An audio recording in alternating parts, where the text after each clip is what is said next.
Got it. Hi. Right. It's preparing, setting up meeting. Meeting is now live, streaming live on YouTube. Lovely.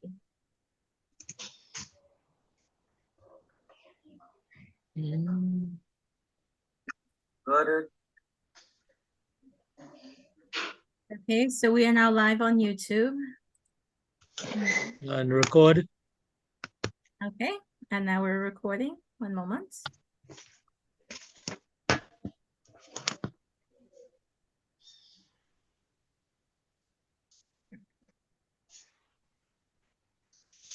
Okay, let's go.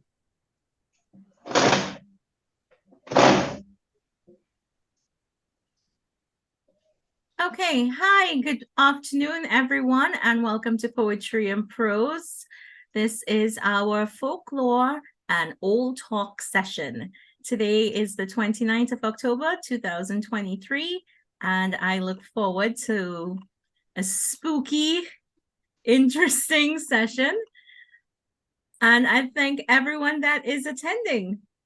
We're going to kick off our session with Frank Mohan, and he'll be reading A Carib Tale by Motilal Budu Singh.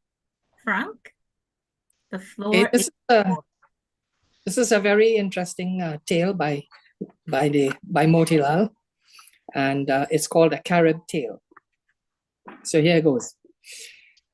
In history classes during holidays at primary and secondary school, I was taught that the indigenous people of the Caribbean were Caribs and Arawaks. Tales were told about the warlike nature of the Caribs and the gentle Arawaks. Later on, at university, I learned that their correct names were Kalingos and Tainos. In Trinidad, we still call them Caribs, and many of their descendants have lived in Arima and surrounding areas up to that time,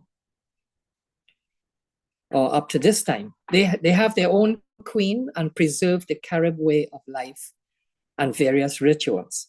No, I do not mean waging war on their neighbors and being cannibals, as we were led to believe in those early history lessons, but sharing their heritage and preserving the customs of an earlier time while living in harmony and contributing to the development of Trinidad and Tobago.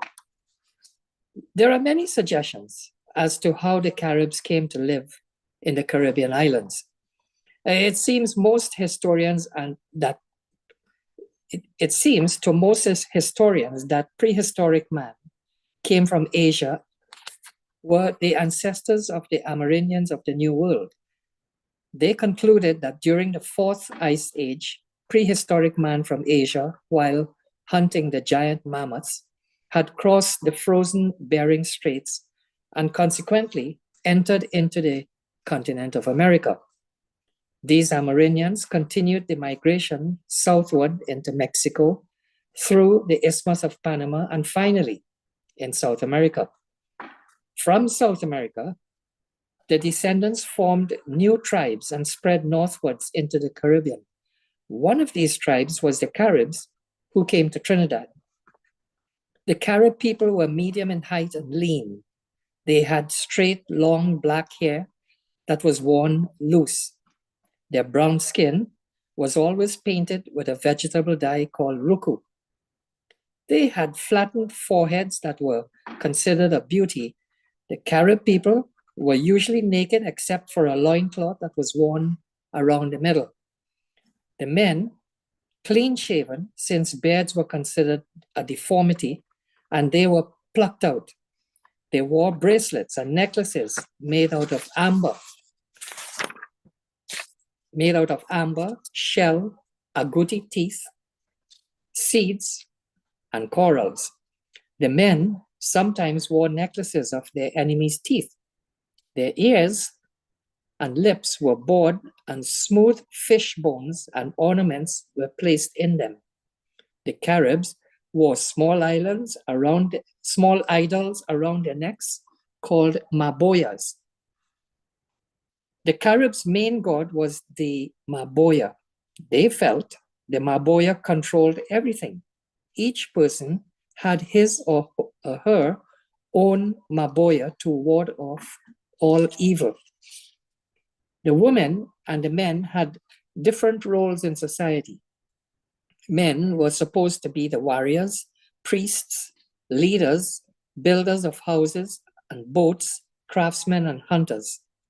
The women were supposed to do the domestic chores, bring up the children, collecting firewood, bartering produce, weaving, hammock making, and cultivating the land.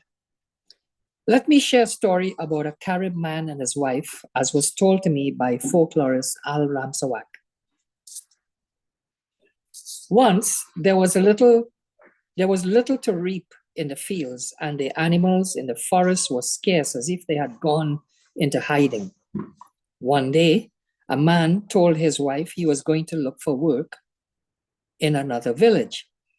Newly married, she wanted to go with him, but he explained that this was not possible because there were only men on the workforce. She begged him, and yielding to her wishes, he agreed. He insisted, however, that she dress as a man to hide her identity. She cut her hair, covered her breasts with many hog-tooth chains and cotton wrap, and wore a strip of bark from her waist down to prevent her nakedness from being seen. She went to work with all the other men. On evenings, when work was done, they all went to the river to bathe. She did not know what to do, as they all bathed without clothes, and she was afraid of being found out. So she and her husband waited until the others had their bath and then went in alone. This went on for a while until the others wondered why these newcomers would not go into the water with them, but waited until they had finished bathing. Two men decided to watch them and found out there was a woman among them. When they saw the woman, they wanted her for themselves. They decided to kill the husband and take her. However, when they held the man, they noticed a necklace around his neck with a pendant on which was carved a Maboya, one of the Carib gods, and which was supposed to protect the wearer. They became frightened, and instead of killing him, they tied him up in a canoe and let it drift down the river into the sea, where he would drown or die of starvation, or exposure, or eaten by sharks. There were Maboyas of the sea as well as of in the forests. These Maboyas were assisted by lesser gods called spirits.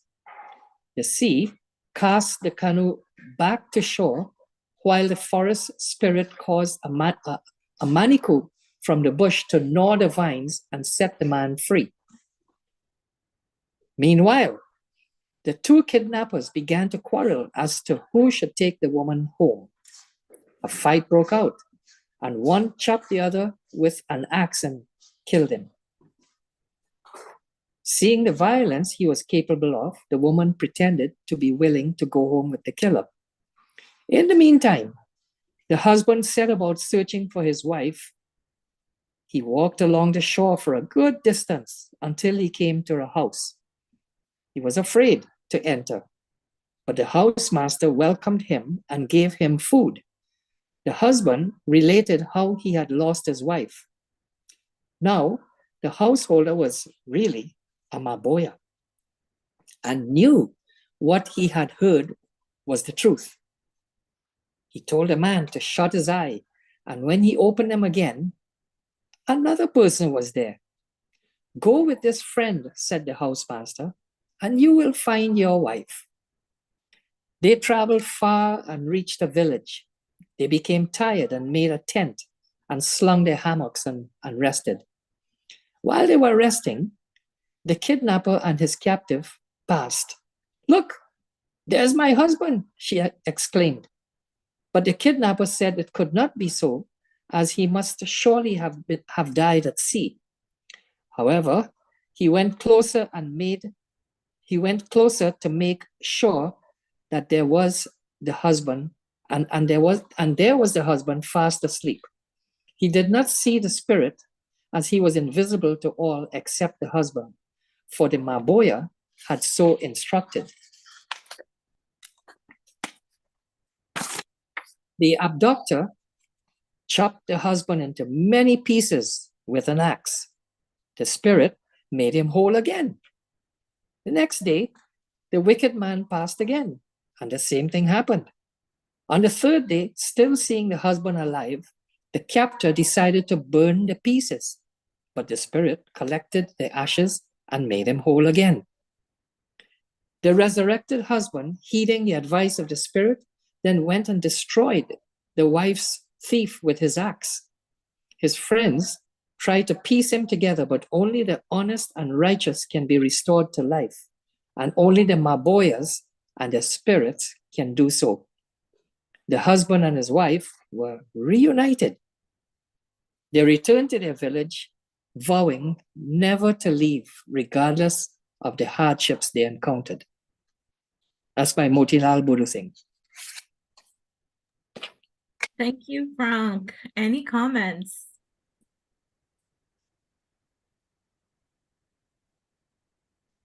Motilal, you're muted. As I mentioned before, Al actually told me that story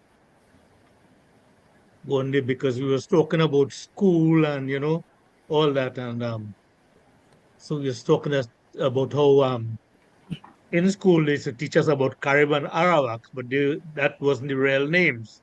So then Al told me that story still long in the DB library. So that is what I reproduce. Motilal, I'm always interested to hear about the history, of Trinidad and the indigenous peoples.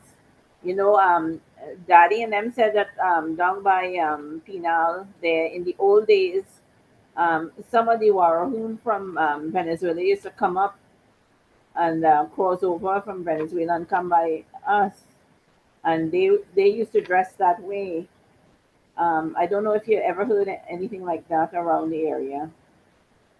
Well, as you know, they say they come across from South America, Venezuela in particular, and that is happening up to this time with not necessarily the indigenous people, but some of the Venice. They come through Lucero and Monjablo and Quinam. If you go to Lucero and you look, you could see the mainland, Well, Venezuela. we used to see Los. We used to go to Los all the time, and on a clear day you could see the mainland. So that is true. Yes. Yeah, but you're right. But Lucero is more or less it's more open. But like places like Mon Diablo, where the actual beach is very small and have a lot of forest, so that's the preferred place of entry to get away from police and authorities. So we still have them coming across. I suppose we still having a few Warahu. I'm not too sure. Very interesting story, Motilal. Thank you, and thank you, Frank, for bringing this story to life. I feel like that story was told to keep people in the village. Good point. Okay, so we'll move on. Shahira is up next. Shahira Ali will be reading The Ghost of Phantom Gate by Al Ramswak. Shahira, the floor is yours. Hello, everyone. Let's begin. The mention of Phantom Gate was enough to conjure images of ghostly apparitions at that once famous but feared location at Grand Ravine. That was in the 1930s when much agitation and revolutionary ideas and activities in the labor movements had shaken the stability within the oil industry in South Trinidad. Some of the old-timers associated the anxiety and fears which emanated from that unrest with the weird spiritual sightings at that phantom gate of Grand Ravine. One evening, the lone security officer stood guard at that oil field gate, the phantom gate. He watched the sky grow dark into night, and he feared, like so many before him. He retreated to the booth as he listened to the croaks of frogs in the deep hollow behind the booth. He lit the kerosene lantern, creating a warm crimson glow inside, while outside the darkness seemed solid and suffocating. A dim glow played in the clouds from the burning dry gas at the Point Fortin oil fields, 3 miles away. In the opposite direction, civilization was many miles more in the oil fields at Santa Flora. And there, in the middle of both worlds, the sentry stood in a strange and moving forest of ghostly phantoms, Grand Ravine. It was minutes before 11 o'clock that night when his shift at the gate was to end. The zombie owls were hooting from the dark canopy of forest trees. It was past 11 o'clock, and the transport van had not yet arrived to bring his relief sentry for the next shift, the midnight shift. As the waiting sentry closed the attendant's record book, he heard the sounds of approaching footsteps in the distance and muttered, "That must be the other guard coming to take over the other shift. The van must be shut down on the road." He left the booth and walked to the gate, straining his eyes in the dark in anticipation. In the gloomy distance, he faintly discerned a man approaching. As the man came closer, he appeared to grow taller and taller. "What is this at all? May God," stuttered the sentry, with standing hairs about his body. The strange figure came nearer and continued to grow progressively with each advancing step. The sentry stood petrified. Soon, the tall stranger assumed a height of about 20 feet tall. He paused in front of the trembling man, whose knees were weakening as he looked up to the towering phantom. In a moment, the mysterious phantom continued on his way along the road. The horrified man rushed back into the booth. He quickly put out the lantern and snatched the old telephone. At that moment, a loud crashing noise occurred as if giant trees were falling across the road.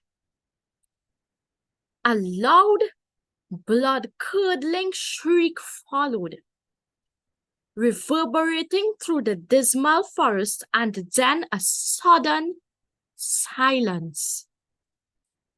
The hooting owls and other nocturnal creatures were hushed. 30 minutes later, the police van arrived with the relief sentry to man the gate. Cautiously, the scared and shaken man emerged from the booth. He asked, "How come all How all you come? Them big trees across the road ain't block all you? What trees you talking about? It ain't have any trees across the road. The next morning, the guard, like many others before, reported the visit of the phantom at the gate, as well as other weird occurrences which he experienced. The police superintendent laughed. Man, all you too coward. Big men like all you talking about them Nancy stories. Tomorrow I send in the sergeant on that shift to see all the lie all your lazy guard talking about. He is a brave man. The brave sergeant appeared at the Phantom Gate that night. It was 11 o'clock. After seeing the record book, he left the sentry booth. He stood at the gate whistling. Minutes before midnight, he heard the sounds of galloping hoofs. In a moment, he saw a huge white horse approaching the gate.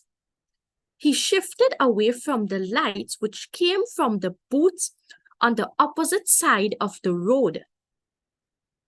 The horse came up to him, paused, then jumped over the gate and walked into the lighted booth.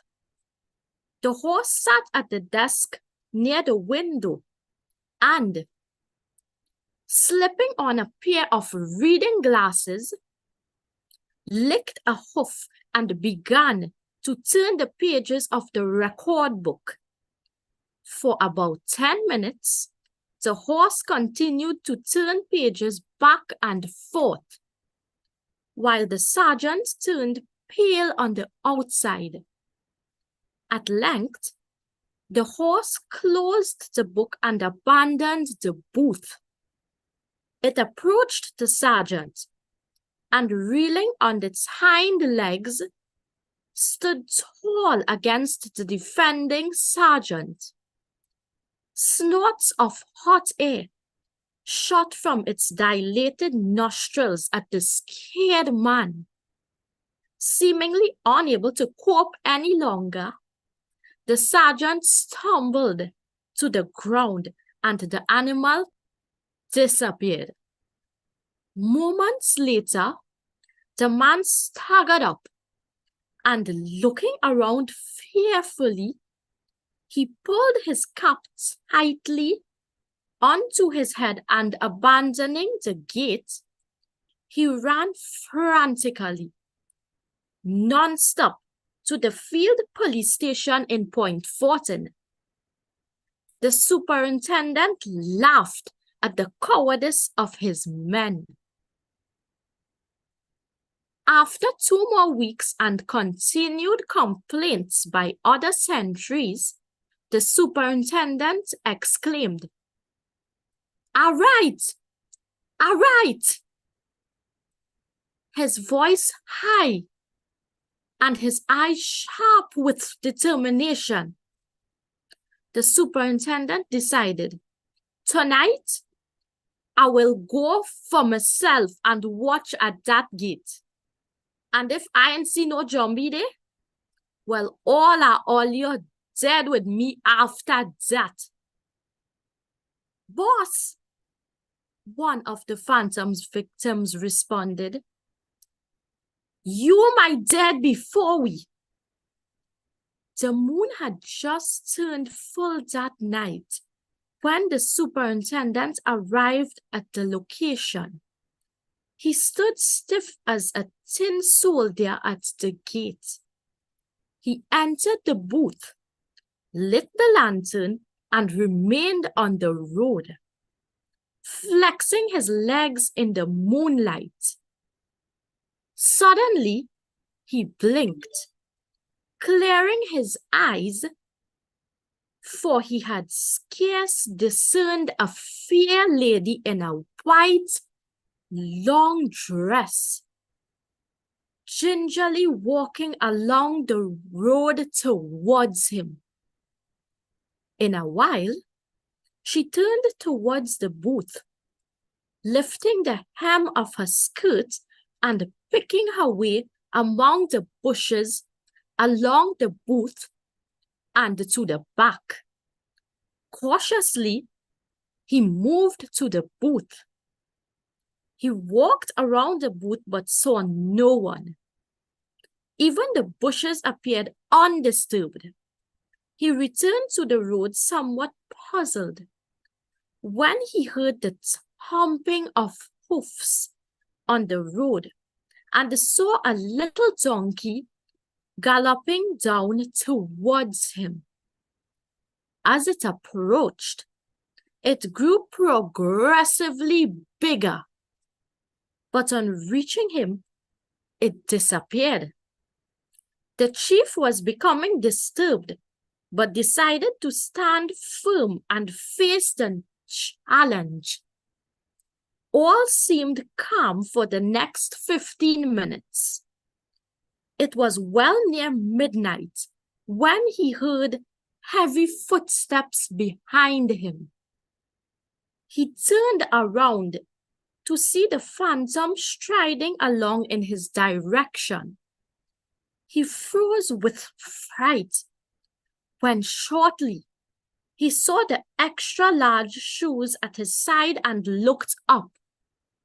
The giant appeared so tall that his head was lost in the clouds. The terrified superintendent shot between the phantom's legs and ran all the way through the forested, dismal road to his field police station in Point Fortin. Exhausted and traumatized, the chief dropped to the floor of the charge room.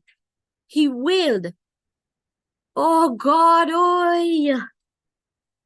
Is Jumbie too bad by that gate? From tomorrow, we will send 2 men to watch at that gate."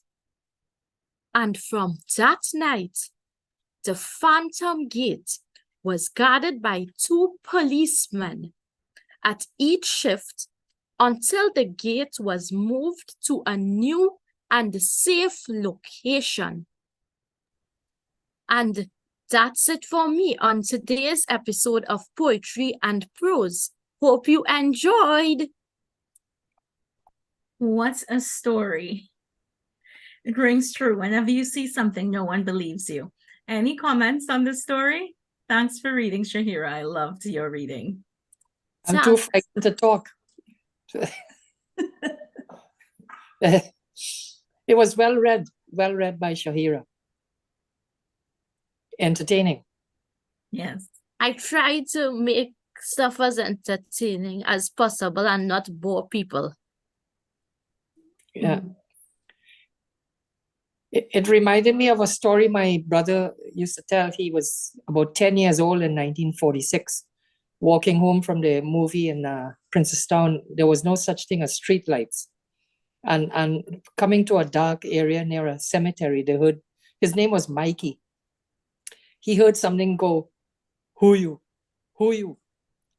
And he said, "Me, Mikey," and he ran home. But what it really was an owl. An owl that went, "Who you?"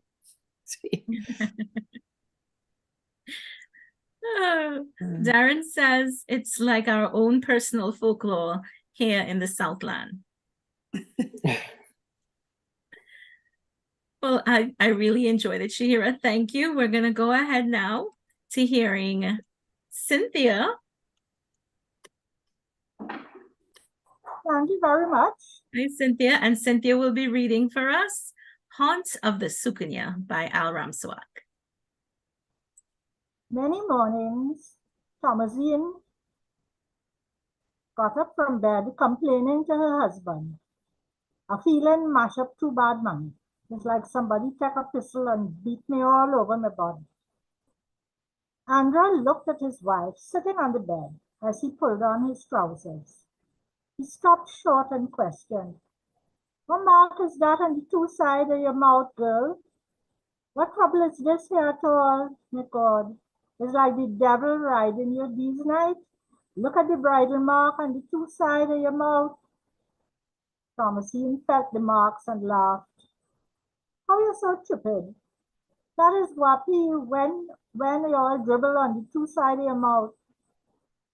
Soon, however, attention was directed differently when Thomasine discovered a dark, circular spot on her leg. They were convinced that the Sukuyan had stalked again and sucked the blood off her leg. A shudder of fear gripped them. The Sukuyan's visit was becoming too often. Andra looked at the fretwork of ventilation over the windows. He knew that any space was big enough, any crack or crevice, from the size of a keyhole. On his way to work that morning, the husband consulted with Papa Seppi, the village Obia man. "All right, boy, Andra," said the Obia man. "We're going to catch that old Sukuyan. The first thing I want you to do is go in the Chinese shop and buy a little looking glass and a pair of scissors. And get a piece of white roseau wood and a 1-inch nail. And when you're going back home from the garden this evening, see me and I'll tell you what to do. Oh, and get a old horseshoe too." Andron was disturbed to imagine that an old woman was capable of changing her human form into a horrid ball of fire, and to fly to her unsuspecting victims during their sleeping hours and suck the blood from arms, legs, and other parts of their bodies. He was determined to follow Papa Seppi's instructions to catch that Sukuya. "Now, Andrew, I see that you really want to destroy that Sukuya," said Papa Seppi, as Andrew presented the prescribed items that evening. "Here, take the scissors," he continued, "and nail it outside your front door. Nail it out so like an X. Then stick this little looking glass between the V of the blades of the scissors. Then take the old horseshoe and nail it outside your front door before the first step. Take a piece of white roseau stem, split it in a V and make a little cross and nail it on the inside of your bedroom window with the 1-inch nail. You watching me? Hear good what I'm saying, you know?" Andrew responded, "Yes, Papa Seppi, I'll follow you good." On his return home, Andrew told his wife, tonight, Thomasine girl, we're going to catch that old Sukuya." Thomasine shook her head, yes, half believing, as they retired to bed that night. It was late into the night when a sudden loud knock against the front door sent them gulping out of sleep. Andrew's eyes dilated in the dark as he stared at the luminous clock dial on a nearby shelf. It was 12 o'clock midnight. Thomasine, with fearful eyes, shouted, "Oh God, Andrew, hear the Sukuya bouncing the door." "All right, Thomasine, hush your big mouth and let me, Andrew, handle this. I's the man of the house. You don't free." The flapping, bouncing, and groaning continued at the door and moved out to the open yard. In order to catch and destroy the Sukuya, it was prescribed by Papa Seppi to rush outside in the nude and to kick, butt, and cuff the evil element with constant vigor until it was completely subdued. Then it was left of him to capture and bind it with rope or command it with prayers to disappear forever. With that consideration, Andrew hastened out of bed, trembling but determined. He removed his vest and shoes. His fist clamped at the doorknob. Thomasine rushed after him. "No," he cried, "please don't go outside. The Sukuya will kill you. Don't go outside." "So that is an evil thing." The commotion continued outside with increasing vigor, while Andrel perspired cold inside. His skin grew moist with perspiration, hairs on end, and his head felt swollen with fear. His grip slackened on the doorknob. Impulsively, he jerked away from the door, and looking at Thomasine, he said, "I think you're right, girl. I better don't go." After getting back into his vest and shorts, he sat on the bed while Thomasine stood nearby, thoughtfully biting a finger. The noise finally phased into silence. They retired to bed, but without a moment of sleep through dawn. Early the next morning, Andrel went out into the yard, searching for marks in the sand. He could not believe that in spite of all the movements he had heard there, the sand appeared undisturbed. He stood in the yard in deep consideration of the whole event as he chewed upon a datwan. At that moment, Ma Rebecca sauntered into the yard, clutching a calabash bowlie in one hand. "Bonjour, mi compère Andrel," she greeted with a press on her lips, trying to keep her clay smoking pipe puffing in one half of her mouth as she spoke. The woman was curved with age and walked feebly with the aid of a walking stick. She paused with a lean of support on her stick. Her hand shook nervously. "Son," she said politely, "give me a drink of water in this bowlie, please."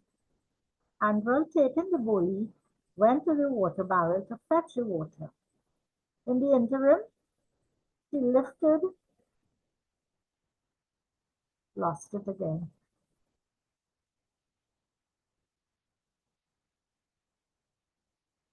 Sorry.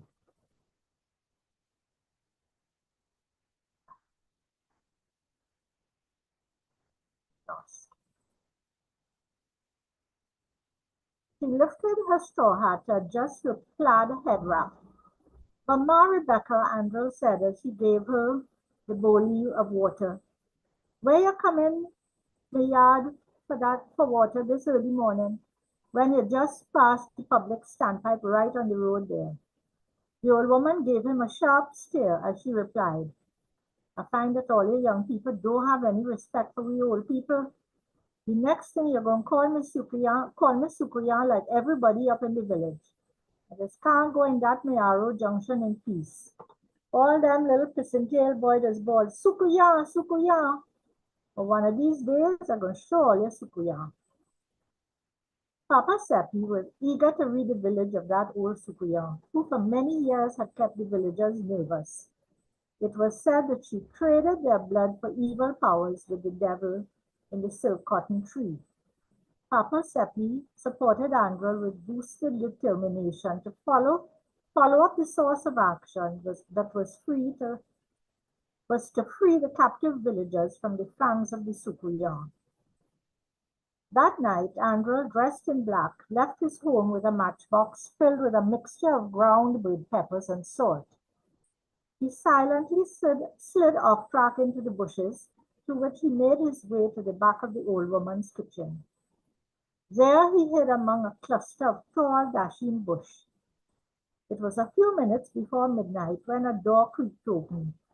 Andrel saw the woman descend the 2 wooden steps from her house while holding a lighted bottle flambeau above her head. And with searching feet, she walked upon stepping stones to a tiny detached kitchen with a carrot roof. Minutes later, as he peeped through a crack in the wall, the light of the flambeau went out. A mysterious glow filled the kitchen space. As the midnight hour approached, the bats grew uneasy in a wide stir overhead. Ma Rebecca quickly removed her clothes, including her plaid head wrap. In the nude, she began to chant in a low voice what seemed to be the recitation of a familiar prayer, but in a reverse sequence. From a tiny calabash bowl, she dipped her fingers in commanding oil, with which she gently massaged her entire body. Andrel's eyes popped unbelievingly when he saw her shedding her skin. She peeled out her skin like a fitted garment and bundling the skin, she stuffed it into a wooden mortar. The bare flesh of the human form became an orange-red glow as she progressively shrank into a concentrated ball of fire. The little kitchen brightened up with her eerie crimson light, and soon she floated through the wooden window. Andral stared unbelieving at the devil's ball of fire. He feared Sukuya as it weaved through the fronds of coconut palms, soon disappearing behind the massive vegetation. Shaken but yet determined, Andral entered the kitchen. He felt his way to the mortar and sprinkled the entire box of pepper and salt all over the skin, then returned to hiding in the dasheen patch, where he awaited the final drama. It was Friday morning, early dawn, and the roosters were crowing from backyard trees. The ball of fire descended slowly into the kitchen, where she mysteriously changed back into her human form. She went to the mortar, where she attempted to put on her skin. Suddenly she jerked back with wrinkles of anger. She muttered, "Kini, kini, na to me, kini, kini, na no me. Skin, skin, you ain't know me?" Each time she attempted, she cried in appeal to the skin. It was impossible for her to bear the burning of the pepper and salt treatment. While she kept up the appeal, Andral hurried away. Later that morning, a crowd of villagers converged at the Mayaro police station to get a look at the captured Sukuyan. Beyond that day to the present, no one seemed to know what became of the Sukuyan. Some said she was capped in a barrel of tar and rolled into the nearby ocean. Many disbelieved, saying that she escaped the police and flew out into the night and continued to be seen in villages across the island for decades throughout our folklore history. Lovely story by Alan Ramsawak. Thank you, Cynthia. What a wonderful rendition. Any comments?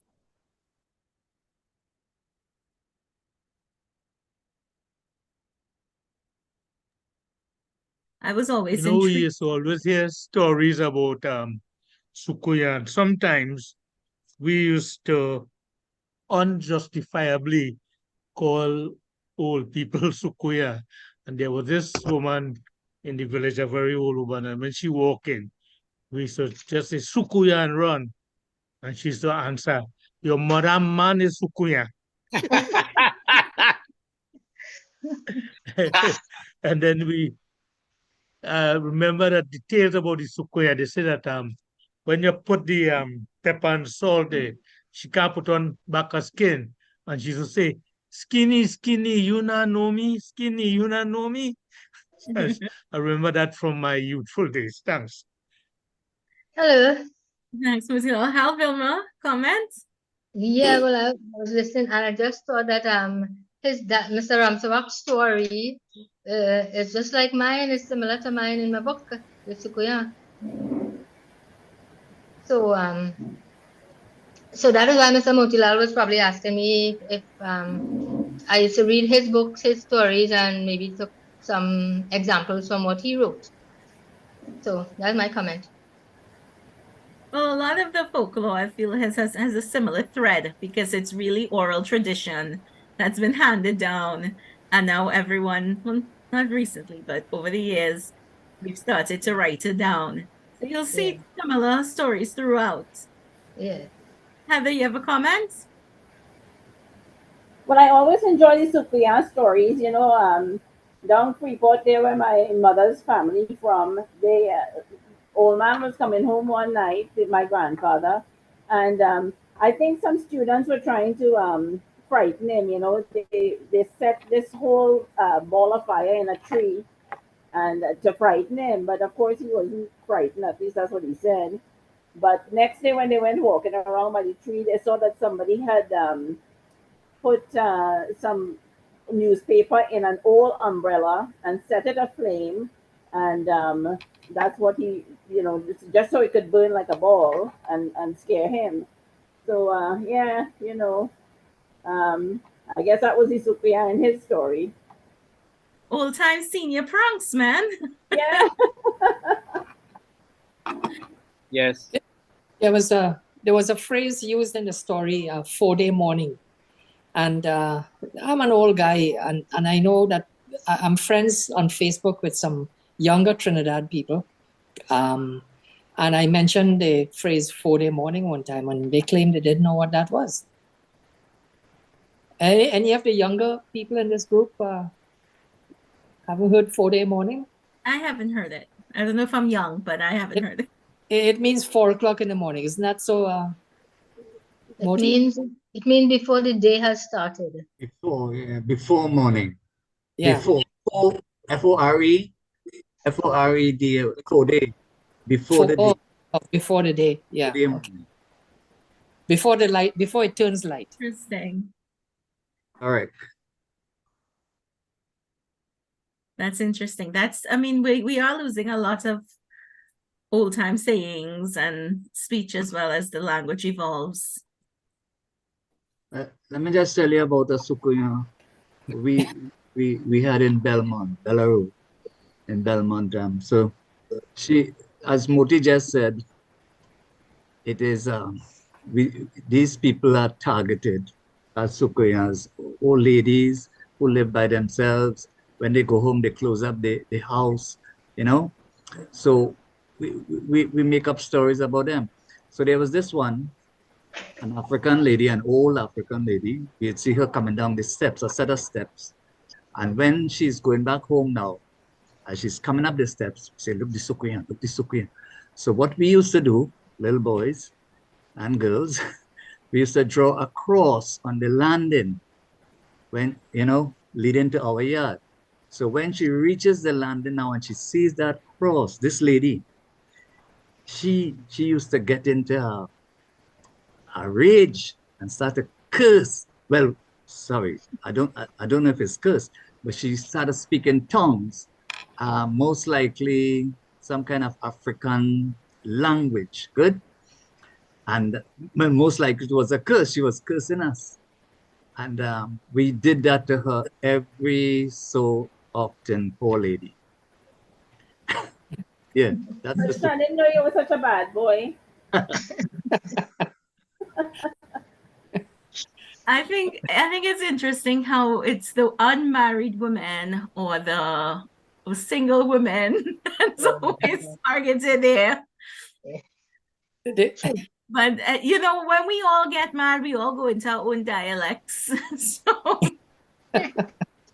Well, Gosha, when I was, part of the novella that I just wrote there, and you'll read, this character that I wrote about Susie, she's also an old woman that they call her La Diablesse and Supriya. But as I was writing that, I was thinking the same thing. How come it's just women, that in every society, it's almost like all the bad people are women. Heather, I think we have to start writing some stories, some folklore about old men. Yes. No, but we have the Lago one thing. We have the Phantom. We have the Lago. Yeah. Well, I knew the Lago was a guy. Yeah. Yeah. All right. Hi, good afternoon. Hi, Alicia. You have something to add? Hi, I think why they wrote about old women is because, long time, the woman used to, well, I think I read this in Gerard Besson book actually. The women used to outlive the husbands. So, like, when the husbands die, the women would be all alone in the house and they would have the house and land. And for people to get that house and land, people who are greedy, they would invent these stories and say, well, she's a Sukunian, and you see, this, that, and the other. And they would go and attack her under the guise, well, she's some kind of evil person. And then they would take her property. So I think that's why, I think that was one of the reasons why they attacked women. That's interesting. Very deep. Just one more point. I just to bring things back to reality. I think what in the old days was identified as Sukuya was really ball lightning. If you Google ball, BALL, ball lightning, and press and tap on images, you'll see it's a type of lightning that is in the shape of a ball about the size of a barrel that goes scooting down on the flat surface of the ground, and then it disappears. And it's very rare, and it's called ball lightning. And you can see that on Google if you do an image. And I wonder if that wasn't really the start of an interpretation of what we call sukunya. Just interesting point. Hi, Frank. Just to add what you were talking about with ball lightning, I heard somebody else was saying that the ball of fire, well, quote unquote, that people claim to see could also be like the combustion of methane gas, because Oh, yeah, because like I heard about people seeing sukunya in wetlands, and wetlands release methane. yeah. So, some people speculate that is a possibility. And then there was a somebody was telling me some people have this thing, well, she goes in the cow shed and changes and the ball of fire comes out, and it could be methane gas as well. So I guess there's a lot of plausible explanations that people use to try to figure out, well, what exactly we see and stuff. Interesting. That is interesting. Okay, we're gonna move on. Heather is up next, and she's reading one of her own pieces, Dreams and Apparitions. Heather, the floor Well, you is ever heard that Trini expression? We're getting back to these Trini expressions that are probably passe now, but when you dream straight. Well, the merchants of Freeport had a tendency to dream straight. So I'm just going to tell you about a couple of dreams and some apparitions. Here we go. My Murchison grandparents, Ezekiel and Jane, had 11 children. Their births spanned the years from 1902 to 1922, when the youngest made his appearance. In such a large family, it was not unusual that certain siblings were closer to some than to others, forming cliques and attachments accordingly to like-minded individuals with similar personalities. These early attachments were to last a lifetime in some cases, even continuing into the great beyond. I never knew my grandmother Jane, who died just 2 months before I was born in 1951. As the time of her eventual demise approached, a strange occurrence took place. My grandfather Ezekiel told his children that 2 weeks before Jane passed away, he had a troubling dream. He dreamt that Jane got up from her bed one dark night and followed a black man dressed in a police uniform out of the house, past the front gallery, down the long garden path, through the front gate, with her long flowing nightgown billowing in the slight breeze. All the while he kept calling out to her, "Jane, where you going and still in your nightie? Jane, come back, come back." She never even looked back, but kept on following the strange man, trance-like. After her death, my grandfather said that he realized the policeman was death leading her away. They had been such a close couple that he died 5 months later. Life for the Murchison children continued thereafter. My mother, Marjorie, her sister Laura, and Carmen formed a threesome. Auntie Laura chose to go to England to pursue a degree in law, partly due to a broken heart. She had engaged to one Omadas Maraj, a businessman, who jilted her, forsaking her for another woman. Auntie Laura then spent 14 years in England reading law, finally qualifying as the first woman in Trinidad to complete a doctorate in law at that time. Known locally in Freeport as Dr. Laura, once she returned home, she practiced law in Cuba, nobly choosing to represent the common man in her chosen profession. Her sister Auntie Carmen married Jeremiah Rajkumar Maraj and went on to have a family of her own. She and Uncle Jerry were career teachers, teaching in a number of locations before settling down at the Day Primary School, which is where I first came to know them. They had bought a property in San Fernando and built a huge concrete house at number 69 Moody Stewart Street. We were frequent visitors there. The house was rumored to be haunted. One night, my mother, who was then a student teacher at Matthew McGrew School, was boarding there temporarily.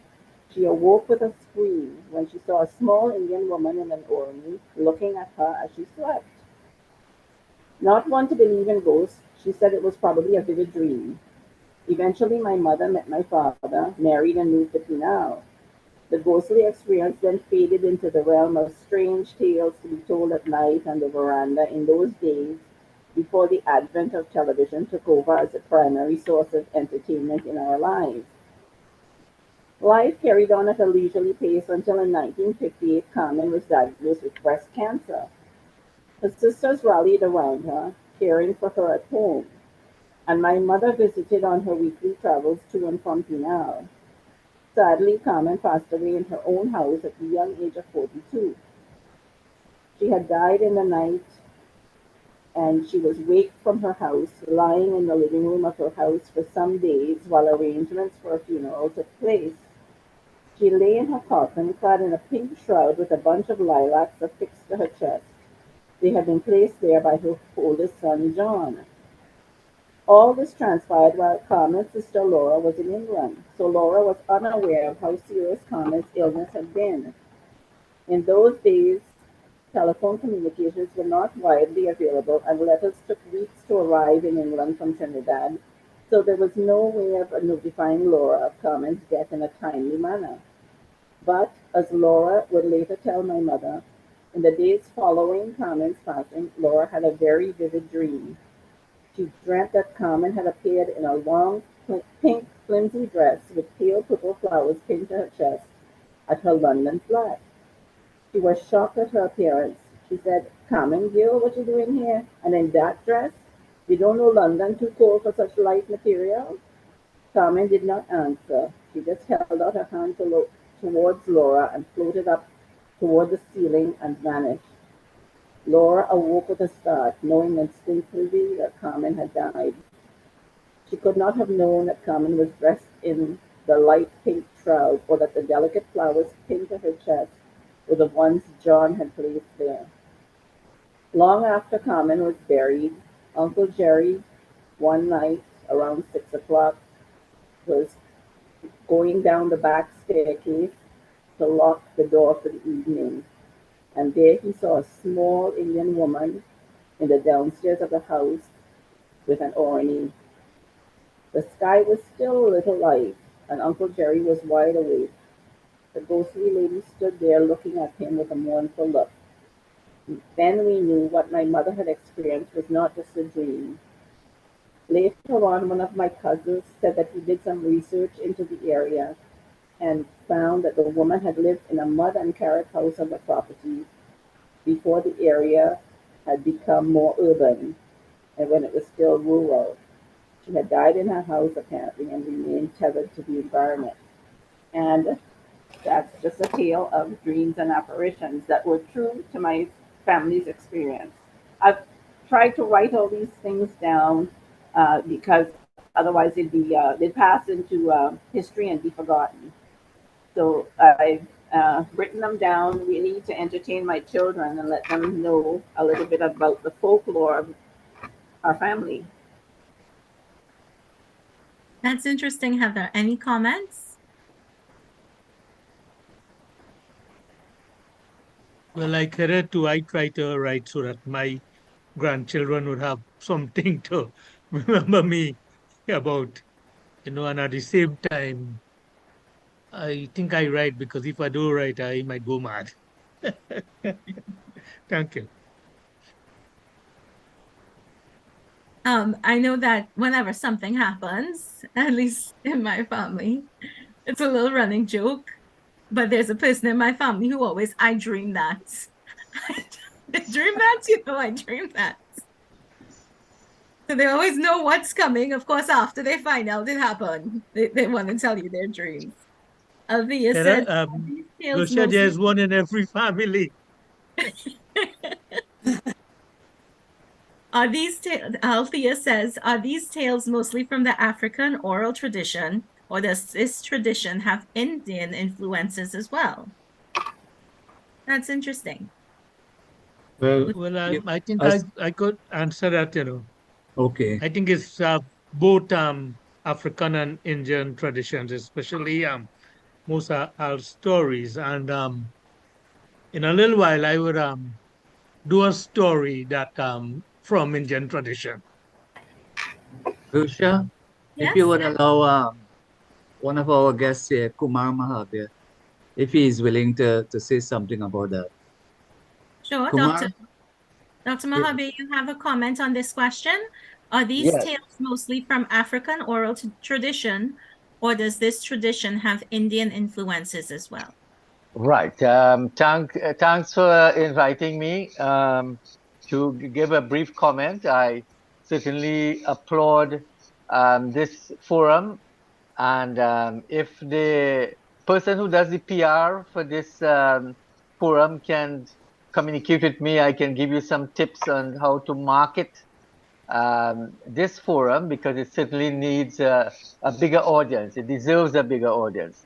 And thanks to Mr. Motilal, who has been my student at Costat when I was teaching there a long time ago. And the Costat was then located at the Mount Hope Hospital in that area.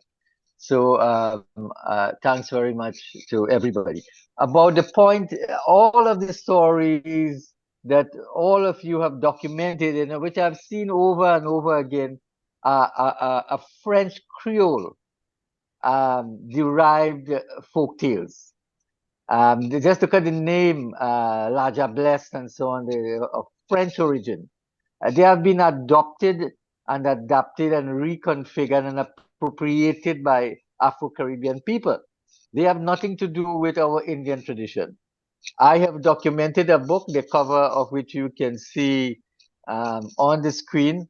And that book is called Indo-Caribbean Folk Tales. Now, of the 12 books or so that I've written, this has been the most difficult book to write, because when I was doing this field research, I couldn't find even old people who knew about Indian folklore spirits. And these are the rakas, that's a deformed demonic newborn child, the churail, a spirit of the deceased pregnant woman. When she was pregnant, when a woman is pregnant, she commits suicide and so on. They said she wrote about, and she becomes a churail. The sapin, that a woman who transforms into a snake, again, bad stigma to women, which is not right, which has to be corrected. So they in the villages that I grew up in, there would be this belief that there are some women who would their husband would die. So they may having one, two, three husbands, all of them would die by some mysterious circumstances. So she's a sapin with this snake shape in her back.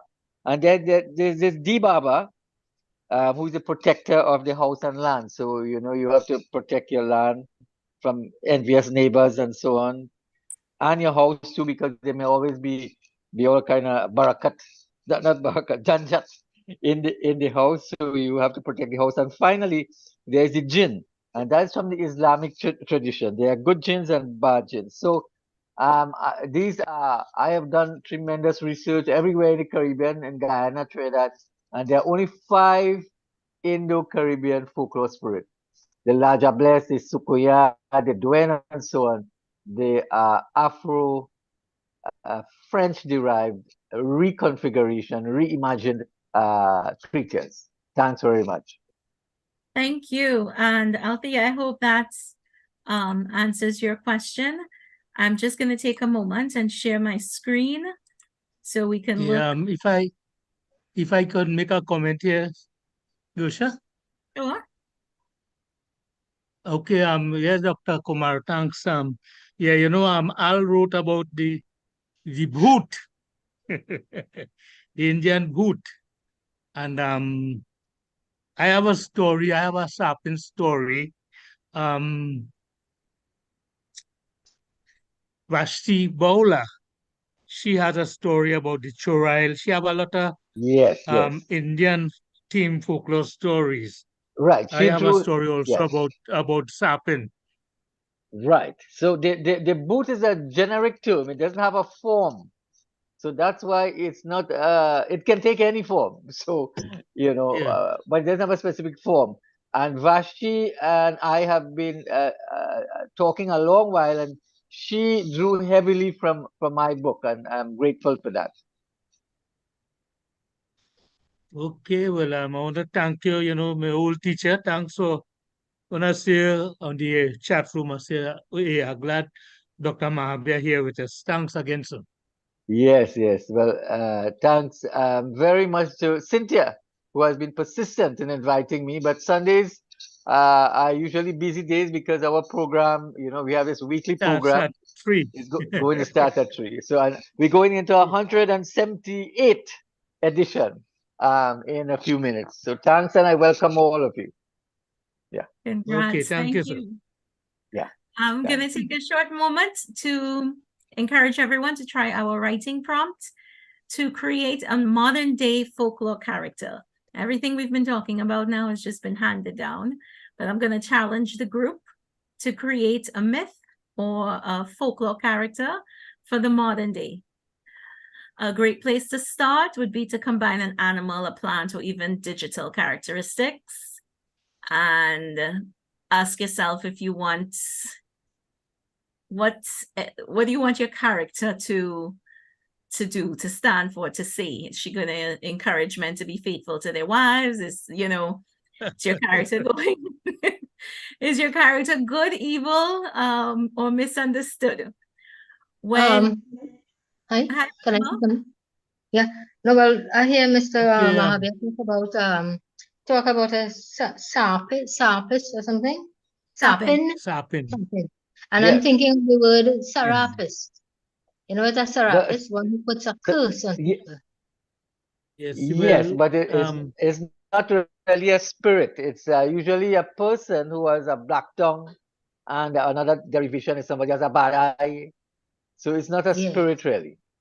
Yeah. Okay. okay, thanks. That's all these weird things. Okay, go. Shall we move along? We have quite a few readers still. Okay, thank you. So we can encourage everyone to try the writing prompt to create a folklore character to add. When you meet them, what do they do? How do they lure you? How do you get rid of them? So introduce your character in a poem or short story or prose. We will gladly be able to listen. I think this is a second session we may have to do later. All right, so we're going to move along to our next reader.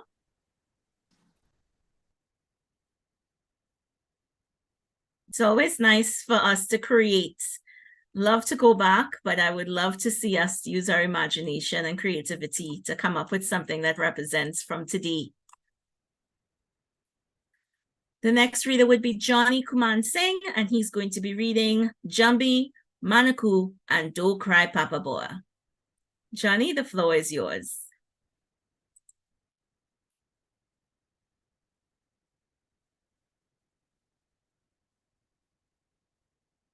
Hello, everybody.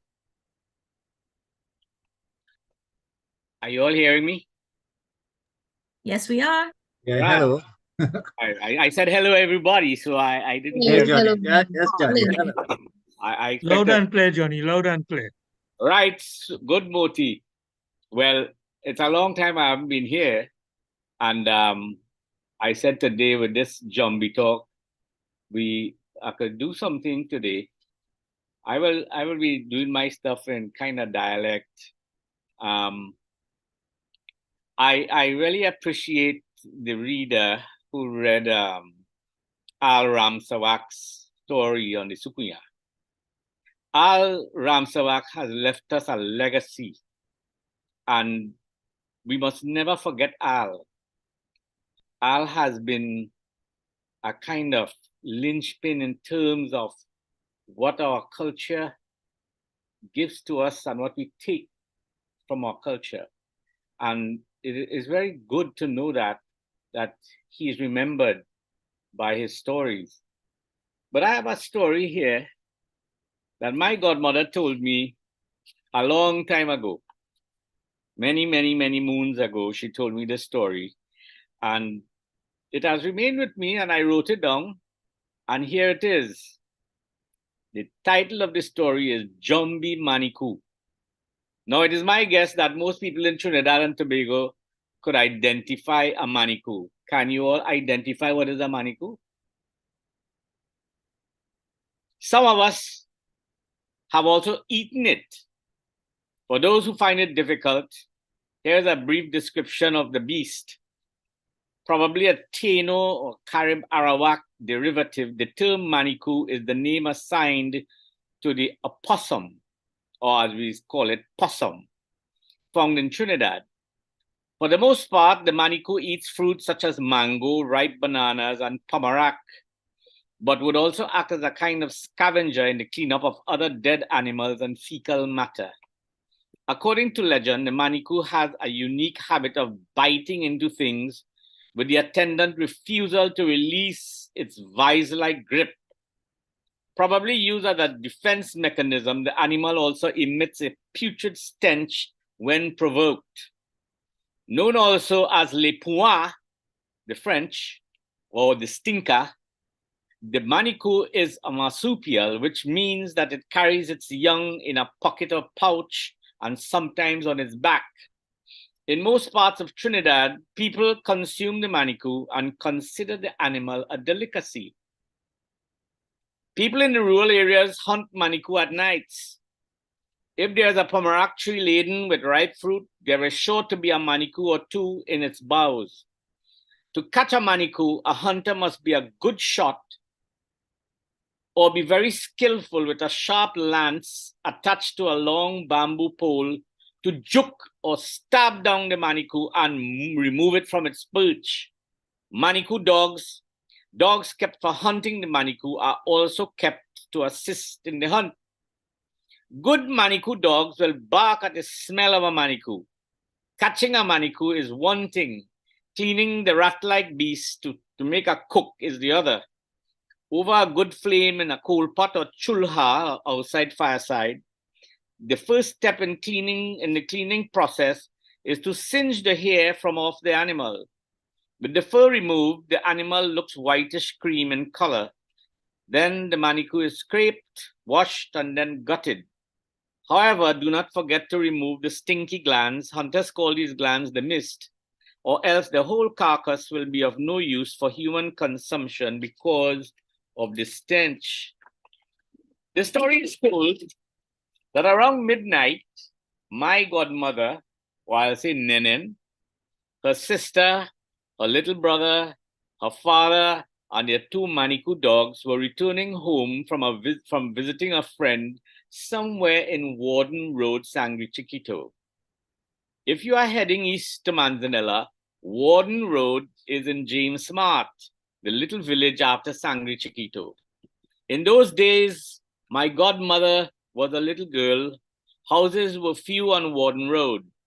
Cocoa and coffee plantations with huge immortal trees lined both sides of the road. As far as I understand, my Nenen was born on Warden Road. In those days, Warden Road did not have an electricity supply, street lights, or pipe-borne water. With no electricity lights to tame the moonlight, it was bright as day in the light of the full moon. As they walked chatting on their way home, suddenly on a knoll in the road, a little manikou appeared, silhouetted against the big moon. They could not understand where the beast came from or why it wanted to be walking in front of them. The little manikou kept a reasonable distance and wagged its tail at intervals. Sometimes it looked back and seemingly smiled at them while it walked. The dogs, on the other hand, began whining, sticking their tails between their legs. The dogs were frightened.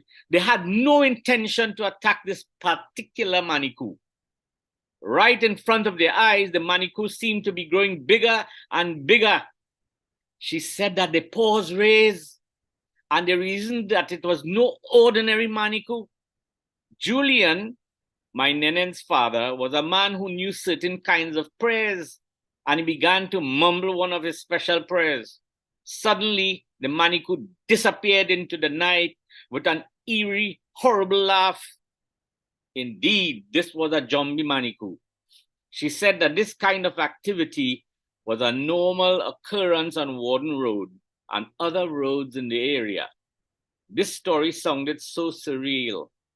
Can this be true? How does a person explain or interpret such a story? There were too many questions in my little brain when my Nemen related the episode about that Manikou. Unfortunately, there were no answers. That's the Manikou story. And what a story it is. Any comments? I see Mutilal applauding. Laughing.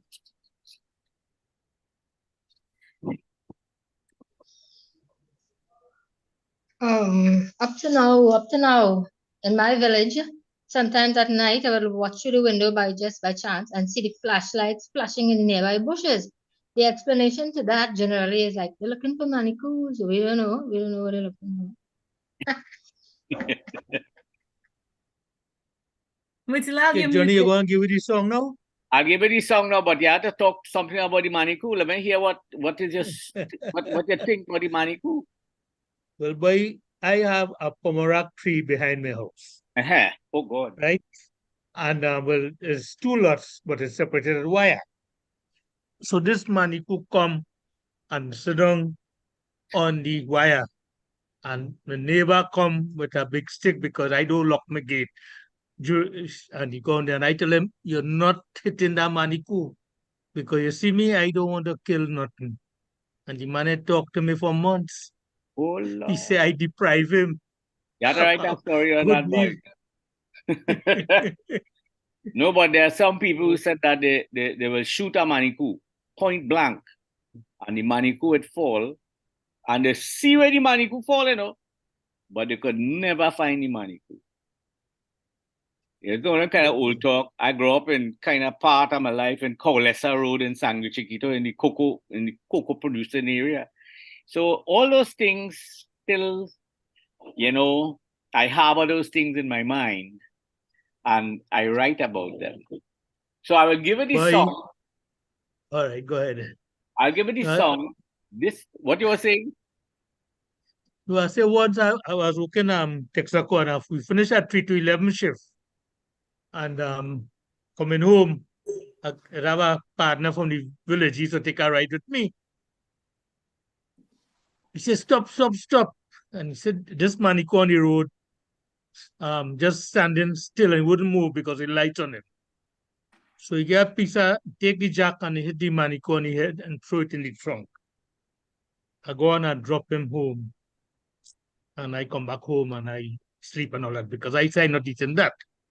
Anyway, to cut a long story short, that trunk stink for months. Months. Whenever I go to work, I spray it, I wash it, I do all kind of things. Leave the trunk open for days and months, and that smell wouldn't go now sell That's the why. car. Had a Ford Escort. That's why the French call the Manikou the stinker, le point. Le point. Yes. Yes, this song I was musing once upon a time with this folklore of ours, and I wanted to yeah. All right. Yeah. So this song is about Papa Bois, and we all know, if you know the folklore well, that Papa Bois is supposed to be married to Mama Glow, or the mother of the waters, the lady with the snake head.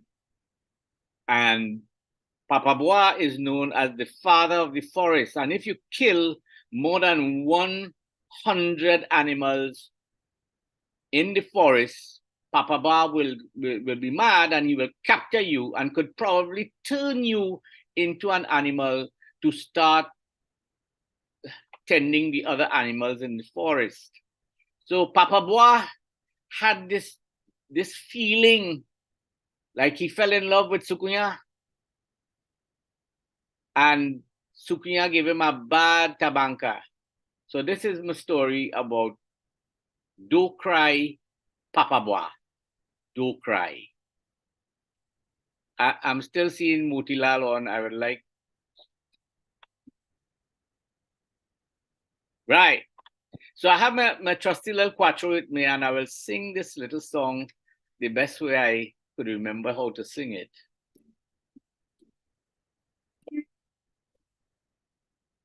Your mouth full of wapia, you jump in the van. You suck my godfather, he can't even stand. You fly to the jealousy, and you come by me. You pull off my clothes and tuck me on my toes. Well, don't cry, Papa, what to cry? I see in water in your eye. I want you to know she sucked me big toe, Madame Tukuya, she leave you with a tabanka. You come like a flash, you bust down my door. You snatch me so fast, spread me on the door. When I catch myself, me salt on the shelf. You move like a rocket, me garlic in me pocket. Well, don't cry, Papa, but don't cry.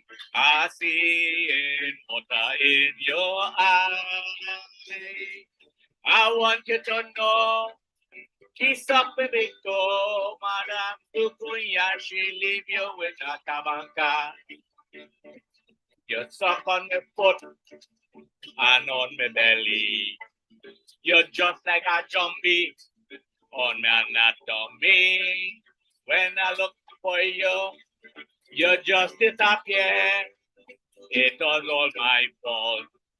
I forget the salt. Well, don't cry, Papa, don't cry. I see it, water in your eye. I want you to know, you check my aglo, Madame Tukuya, she treat you with a tabanka. I didn't stand a chance, I'm still in a trance. I get up to walk, I can't even talk.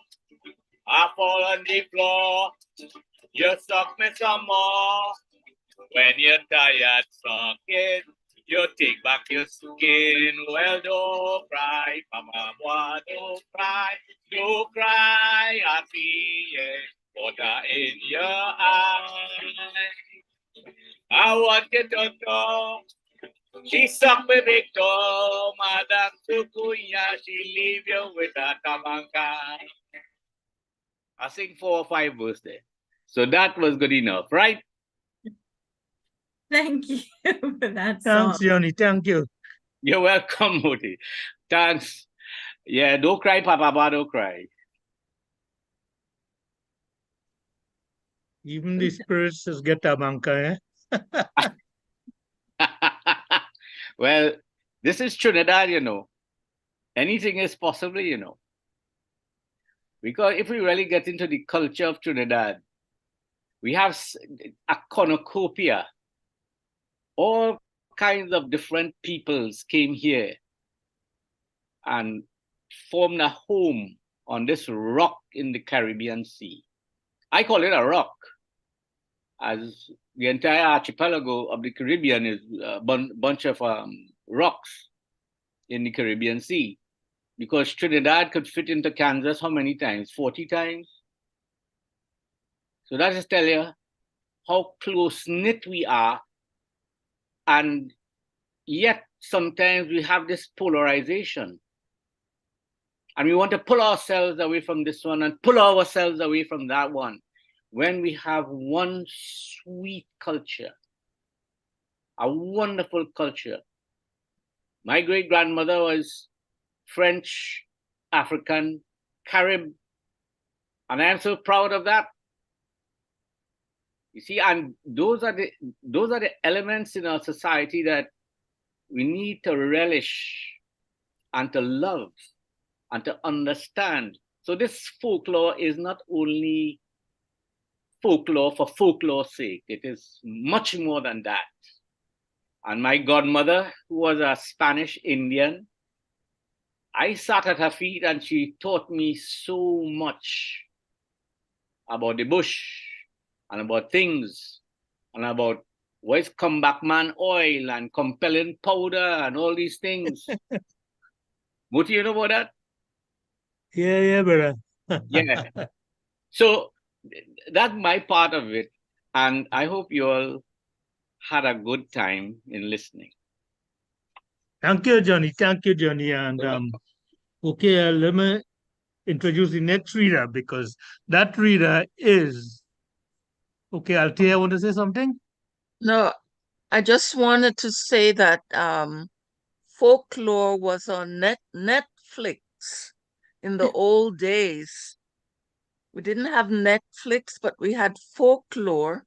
And after dinner, people sat down and told stories, and it was our cinema. Listened and Yes. listened to all of these stories that were passed on from generation to generation. So it's very important that we keep that going. Yes, the oral tradition, yes. And we at Poetry and Prose try to do that. Okay, Gersha, let's move on to your story and we'll take in Vilma a little later on. Sure. Gersha? Thank you.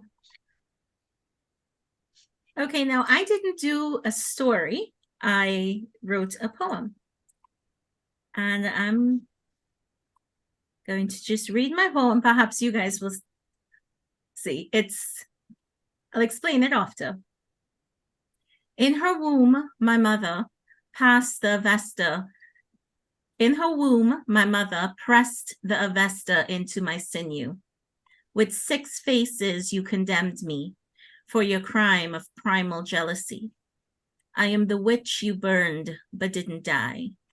I cried out to Ma, mercy. My ashes blew in the wind. Wild divinities held counsel. I pled despair. Submitted evidence of your deceit. Each ash ignited, balled like a fist, tight as rage. By flame, I'll fly, seeking a host whose beauty can't be denied. Vengeance, I'll connive. If goose pimples are felt upon your neck by a cooled wind at dusk, you're already mine. The Gavodata, the men that lit the fire, seed, look deep in my eyes, you'll see the flame. And that's my poem. Any comments? Well, would anyone right, like Krishna. to know what they think it's about? Krishna, where's my friend Krishna, the poet? Confessions of a Supriya. Confessions of a Supriya. Yes. Well, okay, so so you think it's a sukanya? Okay, anyone else would like to think what No, it's about? Gersh, you say you will explain it, no? I get that. Okay. Confessions of a Supriya. So,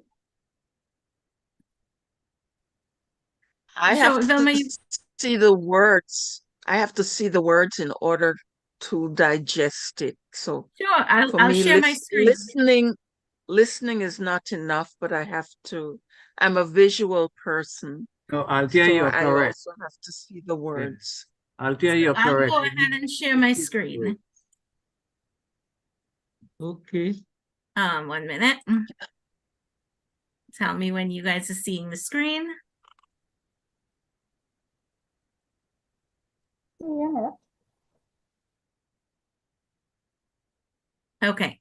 So in her womb, my mother pressed the Avesta into my sinew. With 6 faces, you condemned me for your crime of primal jealousy. I am the witch you burned, but didn't die. I cried out to Ma, mercy. My ashes blew in the wind while divinities held counsel. I pled despair, submitted evidence of your deceit. Each ash ignited, balled like a fist, tight as rage. By flame, I'll fly, seeking a host whose beauty can't be denied. Vengeance, I'll connive.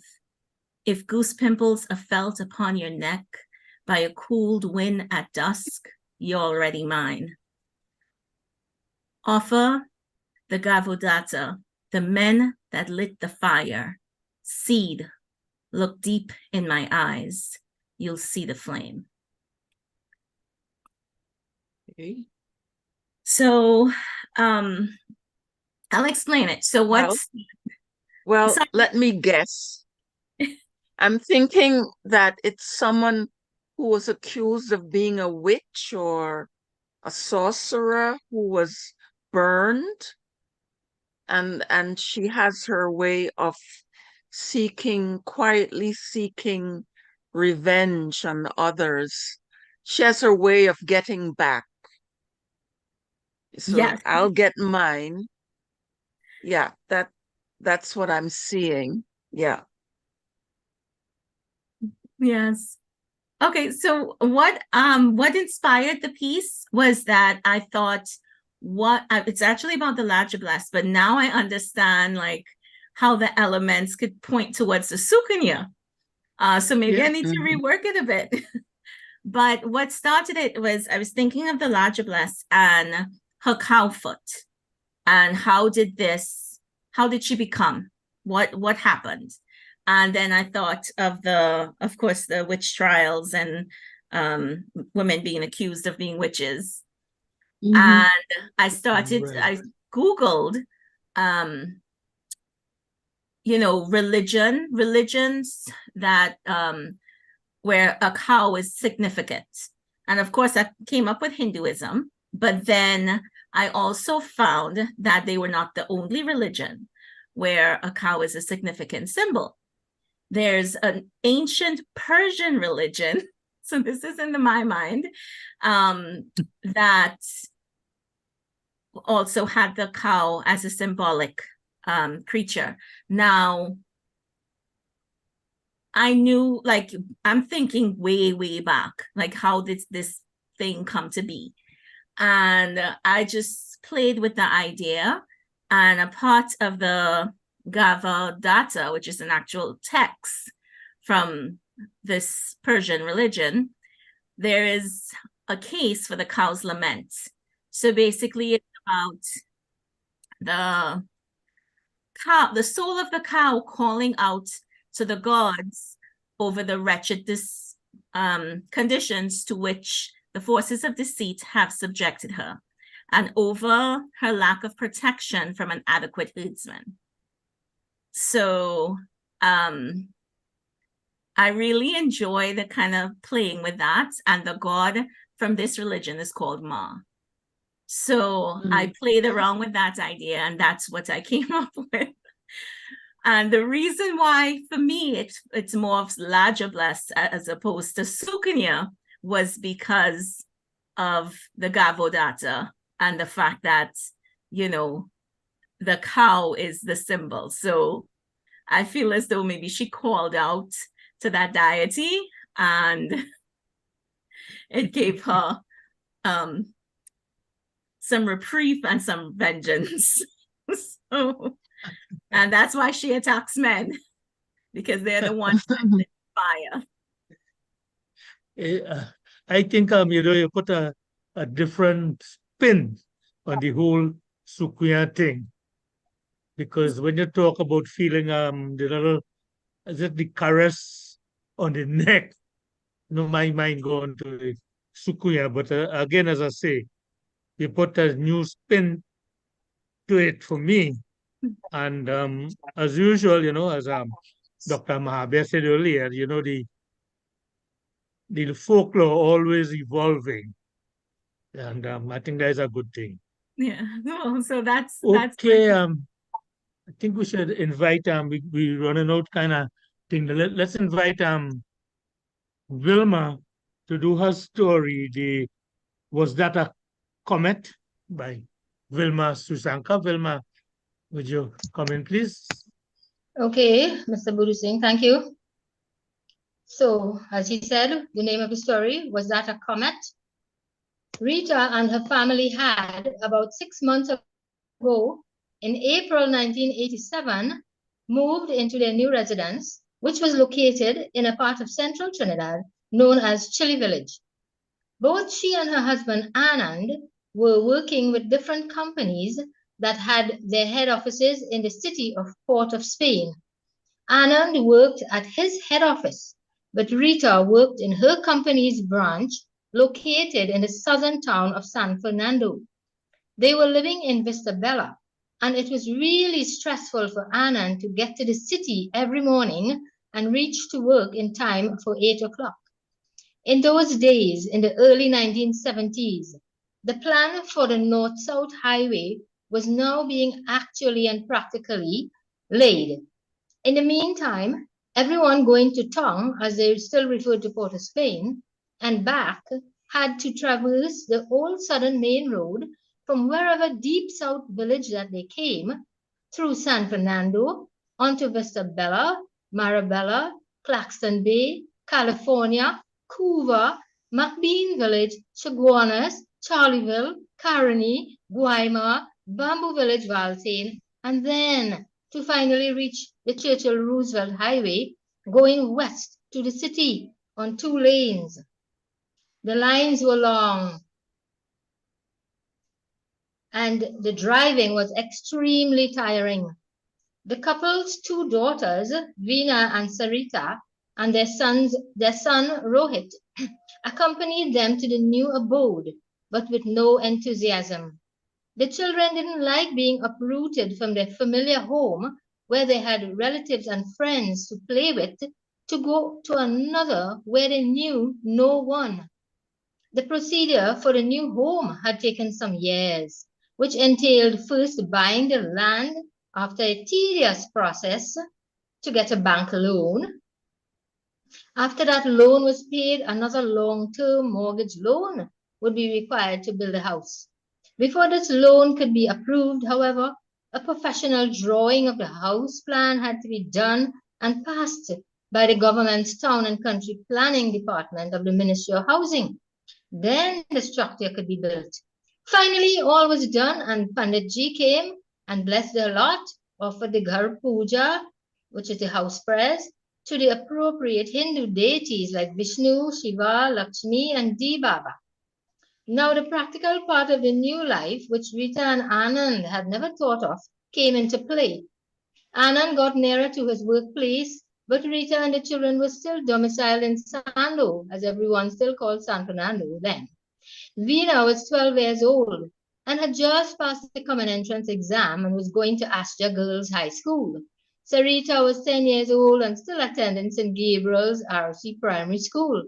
Rohit, at 6 years old, was in Standard 1 at Grant Memorial Primary School, Presbyterian Primary School.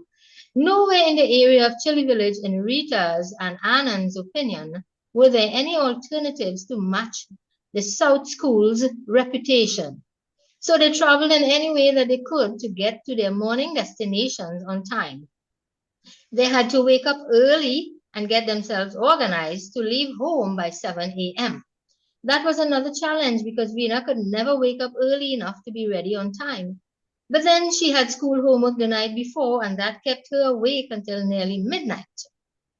By then, the Sir Solomon Hochoy Highway was completed and in use until the northbound lane collapsed at Claxton Bay, right by the hilly place where the statue of the young girl that was made by her father when she had killed herself many years ago, and it was generally rumored that her ghost haunted that area. 2 lanes merged into one there, and the frustrating traffic jam resumed. The piece that collapsed was eventually fixed, but the jams continue up to today as more vehicles add to the traffic going north in the morning and back south in the evening. No new lanes have been added in 50 years. Rita and Anand's bedroom was on the eastern side of the house. It was called a master bedroom as it had its own full bathroom. There was an all-glass sliding door on the eastern side that opened up to a small balcony.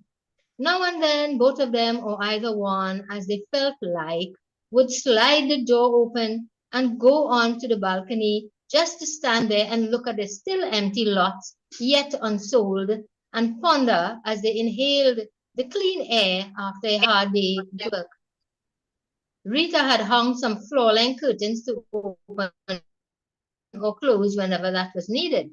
One night they had gone to bed and left the curtain open. First Knack went, and then Rita woke up and saw the stars shining through the door. It might have been around 2 a.m., she wasn't sure. She got off the bed and went to draw the curtain. 2 lots away was a small house where an old lady lived with her daughter and grandson. The house was nearer to the road, and the backyard was long, grassy, and empty except for a huge mango tree. As the houses in that street were not close to each other, the residents would sometimes wave if they saw a neighbor passing on the road, but there was not enough familiarity to gossip with each other. Rita stood by the door and she dawdled for a few seconds before making the move to close the curtain. As she started to pull it, lo and behold, a literal ball of what looked like blazing fire swept in from the south side. Is that a comet? She thought to herself. The next second, the ball of fire fell to the ground, slightly off the mango tree. Rita did not want to think of the word landed. Her jaw dropped open as she thought of waking Anand, but he was snoring so loudly that she didn't bother. She closed the curtain like one hypnotized and walked to her bed like a zombie. Next day, she told him, but he looked at her as if she was crazy. You mean Tommy grandmother is a Sukuya?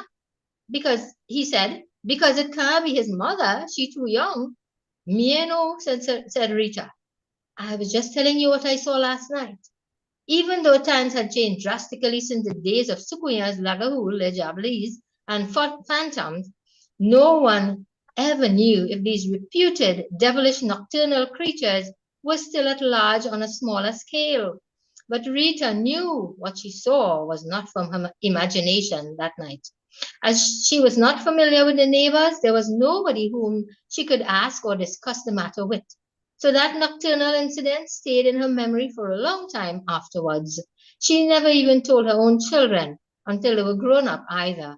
And by then, the ladies and Tommy had moved and gone elsewhere to live, and the house had burned down. Rita heard after some years that the old lady had died. The end. Thank you all very much. Thank you very much. Any comments? I see Althea applauding.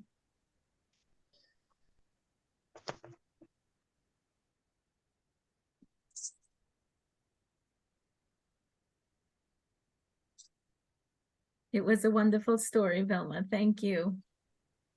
And Mutilal's Yes, applauding. Well, you're getting quite a yeah, lot of. I like the story because you don't go right out and say that the Sukuya, but it leaves you to think and draw your own conclusion.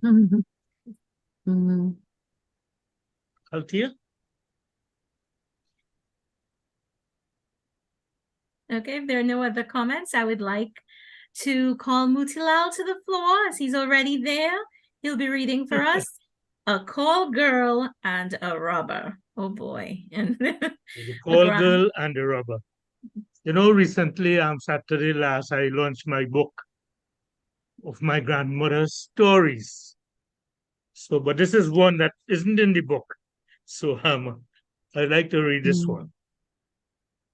In the past, when Brahma Datta was reigning in Benares, India, there was a beautiful courtesan woman of the town called Sulasa, who had a train of 500 courtesans and whose price was 1,000 pieces a night. There was also in the same city a robber named Satuka, as strong as an elephant, who used to enter rich men's house in the night and rob at will. The townspeople assembled and complained to the king. The king ordered the soldiers everywhere to have the robber caught and to cut off his head. Very soon he was caught. They bound his hands behind his back and led him to the place of execution, beating him in every street with whips. The news that he was caught excited the whole city. Now Sulasa, the call girl, was standing at her window, and looking down at the street, she saw the robber and loved him at first sight, and thought, if I could free that stout, brave, fighting man, I will give up this bad life of mine and live respectably with him in just the way as is described in the scriptures. So she gained his freedom by sending 1,000 pieces to the chief constable of the city, and then live with him in delight and harmony. The robber, after 3 or 4 months, thought, I shall never be able to stay in this one place, but I cannot go empty-handed. Sulasa's ornaments are worth hundreds of thousands of pieces. I will kill her and take them. So he said to her one day, Dear, you know, when I was being hauled by the king's men to be taken to be executed, I prayed to the sacred tree god on the mountaintop and promised that if I can escape this, I will do an offering to him. Well, he is now threatening me because I have not given that offering. Let us go to the mountaintop and make the offering. Very well, dear husband. Prepare it and send it. My dear, it will not do to just send it. Let us both go and present it, wearing all our ornaments and jewelry, as is the custom when we are doing prayers. She replied, Very well, husband, we will do so. He made her prepare the offerings, and when they reached the foot of the mountain, he said, My dear, the tree god seeing this crowd of people will not accept the offering. Let us two go up alone and present it. She consented, and he made her carry the vessel containing the jewelry and money. He was himself armed to the teeth, and when they reached the top of the mountain, he set the offering at the foot of the tree, which grew beside a precipice that was 100 times as high as a man. He then said, My dear, I have not come to present these offerings. I have come with the intention of killing you and going away with all your ornaments and jewels. Take them off and make a bundle of them in your outer sari. She looked at him and said, My husband, why would you kill me? And the greedy man replied, For your money. She then said, Husband, remember all the good I have done for you? When you were being hauled along in chains, I gave up a rich man's son for you and paid a large sum and saved your life, though I might get 1,000 pieces a day. I have never looked at another man since we got married. Such faithfulness I have shown to you. Do not kill me. I will give you as much money as you want and be your slave. Here is a golden necklace and emeralds and pearls. Take them all, and you can place me with your servant's girl. But the robber replied, My fair lady, lay your jewels down and do not weep no more. I have to kill you, for then I will be sure. Salusa is thinking, this robber would not give me my life, so I will have to take his life first by throwing him down the precipice. I have to find a way. She then sang. Within all my years and conscious memory, no man have I loved more than thee. Come hither for my last salute, receive my last embrace, for nevermore upon this earth shall we meet face to face. The robber could not see her purpose, so he said, Very well, dear, come and embrace me. Sulasa walked around him in respectful salutation 3 times, kissed him, and said, Now, husband, I want to bow to you on all your four sides, for that is the custom of the Hindu bride. She then went behind him as if to bow there. Then, with the strength of an elephant, she took him by his feet and threw him head over heels down that place of destruction, 100 times as high as the man. He was crushed to pieces and died in the spot. Seeing this deed, the deity who lived on the mountain top then spoke in verse. Cunning is not only confined to men, wiser than the male are the women. So Sulasa killed the robber. When she came down from the mountain and came among her attendants, they asked where her husband was. Don't ask me, she said, and mounting her chariot, returned to her home in the city. Thank you. Finally, some redemption. Any comments? Well, there's a Trinidadian calypso that says man smart but women smarter. I think. Yes, and I think that story is a good warning Indeed. for women. And Yeah. Indeed. All right. Cynthia? Yeah. Althea, it says man Santa P bad, but woman Santa P more than bad. Be more bad. As Krishna Sama will say about Santa P. Yeah, Scorpion and Santa P, you know.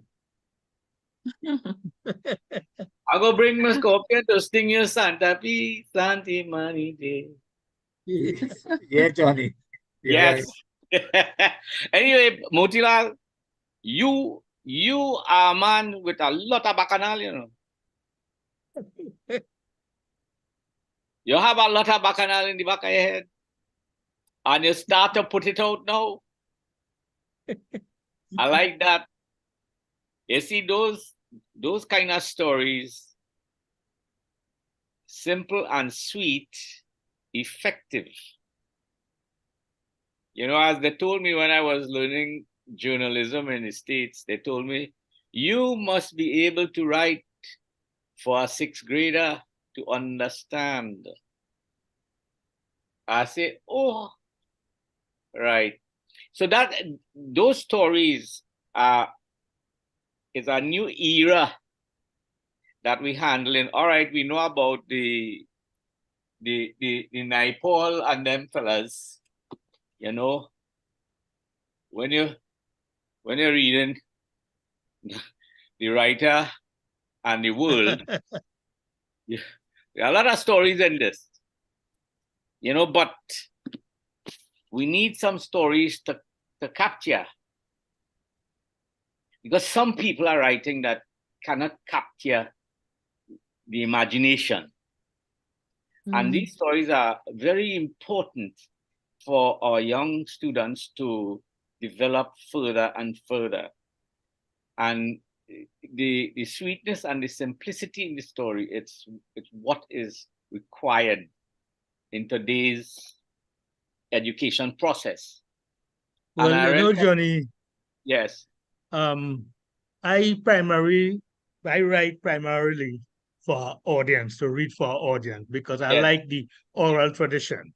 Yes. And one other thing too, you know, when we started writing a few years ago for my Trinidad, and we used to have a word limit of 1,000 words. Yes. So I have developed my stories in a way that to the audience, to relate to the audience, and also, you know, learn to stay within 1,000 and 1,100 words, and I find that very effective. That works for me. Yeah. So thanks. That is why I'm writing out shorter ones now. Yeah. As I have taught my students, like, okay, you write 7 to 10 words in a sentence, and 7 to 10 sentences in a paragraph. And that's what I want. And that's lovely. Okay, Thank thanks. you kindly for that. Thanks, Ola. I hope Ola liked my story. Thanks. Thank you for sharing, Mutilal. And to close us off today, we have our very own folklorist, Alicia. And Alicia, not seeing her. All right. Hi. Oh, there you are. Lovely. She will be reading for us one of her own stories, A Couple's Wish. Hi, good afternoon, everybody. So, the title of the story is A Couple's Wish. It must have a doctor who go know what to do, Jay insisted. Janine wanted to scream, but she knew this would make him furious.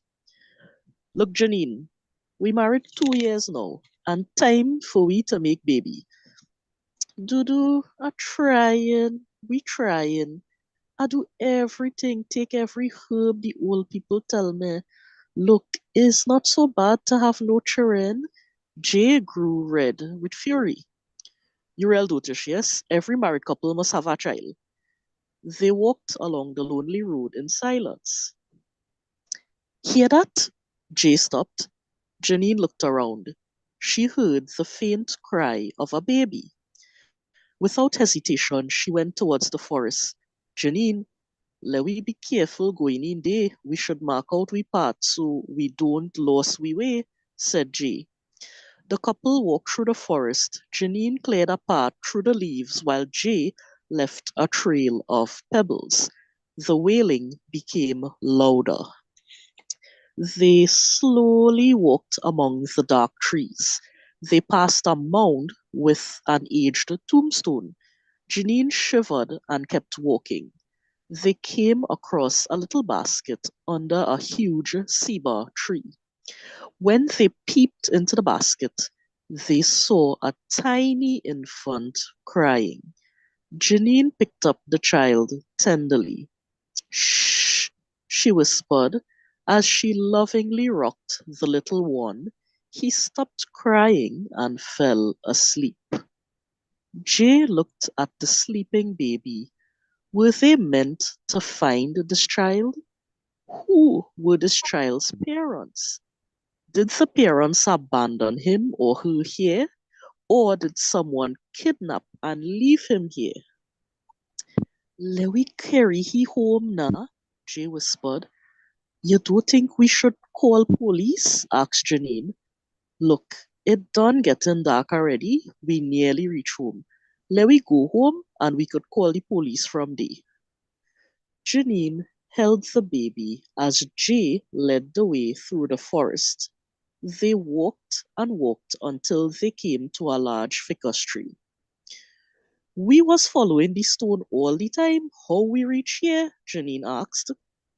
The sun had set, and they were all alone holding the baby. Look a light, let we go through there, said Jay as he pointed to a faint white glow in the distance. Janine was panting. Jay, a tired boy. This child feeling so heavy. Jay sucked his teeth. Janine, don't talk trippiness. That child small, he can't be so heavy. Jay took the child.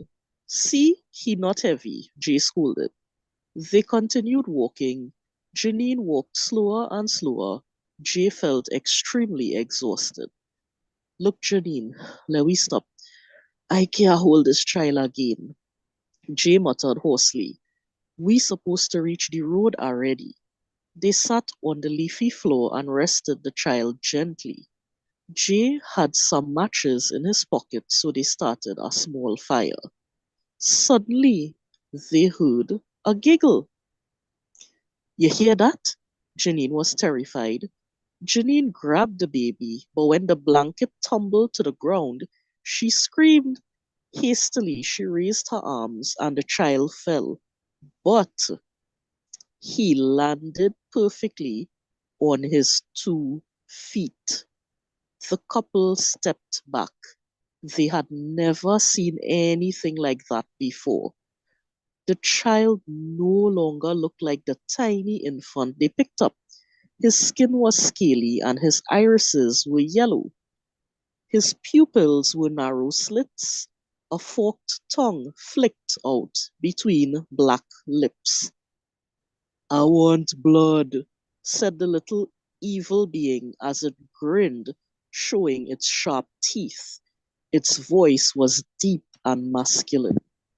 Janine picked up 2 twigs and held them in the form of a cross. She started chanting the Lord's Prayer. The little demon let out an ear-splitting squeal that shook the forest. Janine, we had to find where we get this demon from. We have to let it follow we back to the basket. Janine mistakenly dropped one of the twigs, breaking the cross. The little impish creature lunged at Jay's leg and bit through the thin cotton of his pants. Jay let out an agonized howl. Janine formed the cross and prayed again. The demon released Jay's leg but squealed loudly again. It regarded Janine with a hateful, murderous look. Janine, we had to find we way back to the basket where we get. We had to warn people not to go there. Janine held the cross and kept chanting the Lord's Prayer. Jay saw a branch. He used the fire they lit to turn the branch into a torch. He and Janine looked for the pebbles. When they spotted the first pebble, they began the journey of finding the basket. It was their only hope now. Jay leaned his weak body on Janine's side and limped. Janine was getting tired, but she kept praying over and over. They heard the little imp screaming but dared not turn around. Suddenly, Janine recognized the tombstone. She pointed to it. They passed the mound and saw the basket up ahead. As they arrived at the basket, they heard crying. The child was in the basket. He looked the same way when they first found him. They walked away from the wailing infant, past the mound with the tombstone, and found their way through the forest. They did not turn around once. They kept walking. Janine kept chanting until they got home. Jay unlocked the door and both bolted inside. As Jay closed the door, both breathed a sigh of relief. Janine, me a hurry for a child. Let we enjoy each other company. They embraced and thanked God for safety. Janine cleaned his wound with some antiseptic and holy water, then bandaged the wound. They prayed together and went to bed. The following morning, Janine went to the market. She was chatting with Miss Chandani about vegetables, but then told her about the eerie forest experience. When she mentioned the mound with the tombstone, Miss Chandani was petrified. Girl, you never hear about that? Everybody in the village don't go down there. You and your husband lucky all you're still alive. Janine and Jay did not grow up in the village. They had only moved in 2 months ago. That forest haunted. Long time. The story I hear from my grandmother was that a lady and she husband had a baby. The husband had an outside woman. He bring the outside woman home a day and they kill the child. The wife, when she get home, she find the dead child. She bury the child in the forest and get somebody to put a tombstone on the grave. She moved to our next village and died there. As sorry for that baby, Janine uttered sorrowfully. I hear before the mother died, she used to visit the grave with blood to feed the spirit. She know the spirit of the child was vexed, and she used that to get revenge on she husband and he outside woman. The woman get sick bad, suffer, and dead. The man get killed when a tree fall down on him. Miss Chandani said some spiritual practitioners make blood offerings to the spirit when they want to send attacks against their enemies. This was why the spirit asked for blood. When Janine held the infant and Jay wanted to carry him home, the spirit interpreted their kindness as asking for his services, so he asked for blood. When he wasn't given what he wanted, he attacked Jay. Miss Chandani, I never believed them thing until now. Jay and Janine decided to look around for a new home. Eventually, they bought land in Marbella away from any forest. They built their home there and lived blissfully with each other. They were wary of going out late at night and especially avoided going to forested areas after dark. And that's the end of the story. Thank you.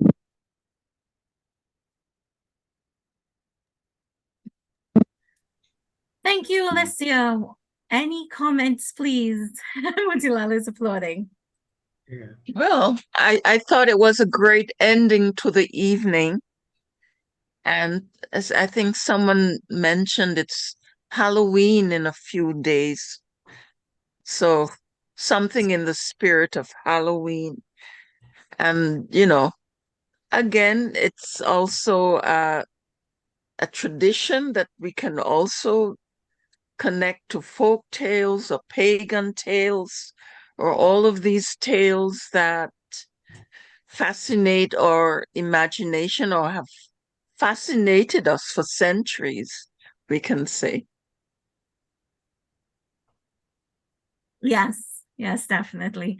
I love how Alicia writes because her characters are so real.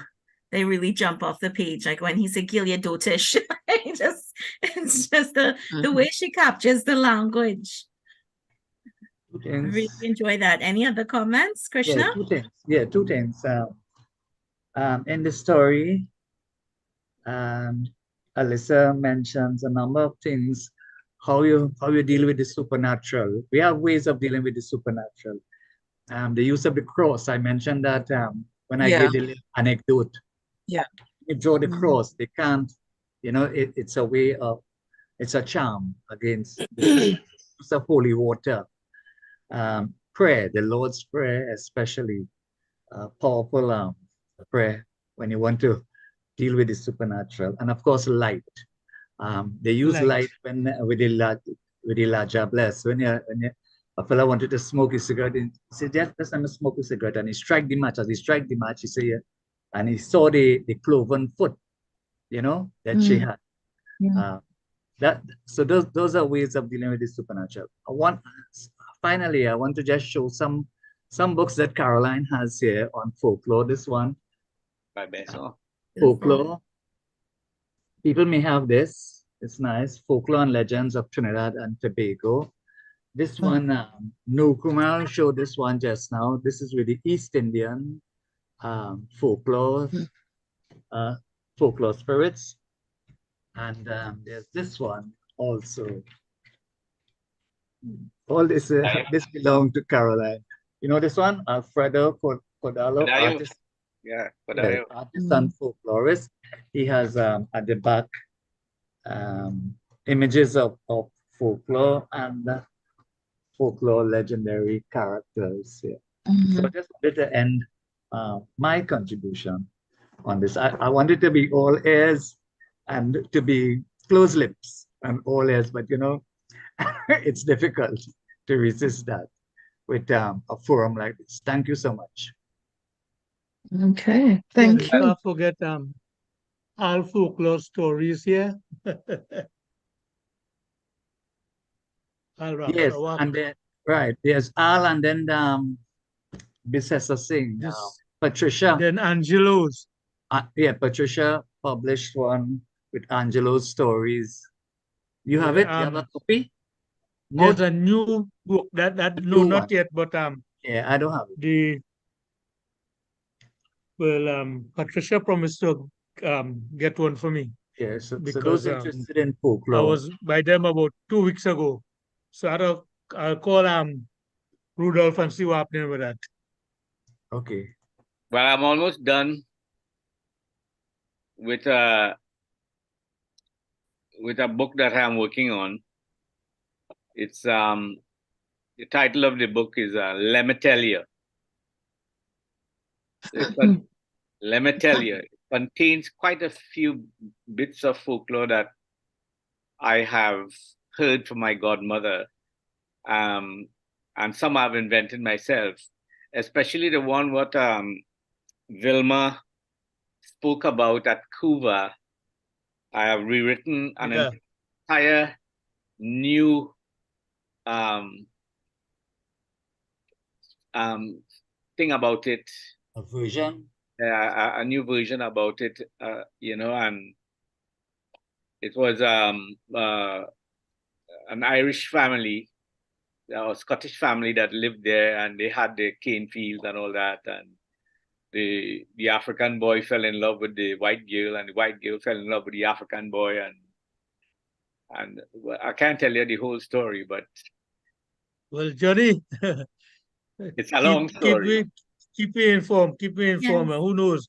We could do a little launch in the Davie Library. Yes, Johnny, and then there's Johnny, another one, yeah. another testament of the steel pan instrument. That one under the breadfruit tree. That is the name of that story. It's a long story, but eventually we got the steel pan out of it. So it's a juxtaposition between the silk cotton tree and the breadfruit tree. So there's a lot of mystery and intrigue and mystique about it. So that's one in the book as well. And if the bamboo patch could talk, that's another one. So there are a number of stories I'm writing. A book as well. If the bamboo patch could have talk, I'd have get plenty trouble. Aye. That is what okay, Johnny. Thanks. All right, good. Get in. Johnny, you set a trap for the man. Johnny, you set a trap for the man, boy. Yeah, I set him. That crab trap, boy. Bamboo trap. Johnny and I grew up in Sandy Grande. I spent some time in Sandy Grande, and Sandy Grande had loads of sukuya, loads of Gwens, loads of La Jables, But with Gwen's in the Gugu patch. That's another story right now. Well, a lot of we grew old up with these stories set in Grande, you know. Yeah. We grew up with these supernatural creatures. Yeah. So it's very important. Okay, so I will talk to Rudolph later on today and find out if any of the books comes out, because well, there's I meet Anne-Marie Bissessar recently. That is Professor John Laguerre's wife. Yeah, I know her we had a long chat about my book and all that. That's good. And then I meet Patricia. Well, of course, I meet Rudolph ever so often. So I should get some news about the book. Okay. And I will let everybody know. Go email all that. All right, good. Thank you. Okay, well, I think we had a very nice session this evening. And Gusha, very you nice. want to close us off? Hi. Okay, but before I do, I would love to introduce, I know everyone saw a flyer, and on the flyer, there were several different pictures, and they were all from the same illustrator. So I chose. By the way, don't forget those who write for My Trinidad yesterday, today, and tomorrow. Please, we'll still like your articles or your poetry or whatever it is. So please send it in. All right? Will do. Thank you. Right. Okay. All right. So this, I'm seeing Auntie Afi here said the history of our oral traditions should be mandatory on the school's curriculum. Curating the tradition is just as integral as evolution and innovation. We must understand our history in order to culturally situate and appreciate ourselves in the present and the future. That is so true. And that's why I would urge everyone to take up the challenge of creating a folklore character that represents our world, because the ones that we've discussed today represents our history. But it would be interesting to see our members use their creativity to bring something about that looks like today's world, or maybe be alive in today's world. I would like to. I think I'll take you up on that. I hope so. Carry the madam to music practice. All right, Trisha. Bye, everybody. Bye. Okay, before we bye. I would like to introduce the illustrator that we utilize for our characters.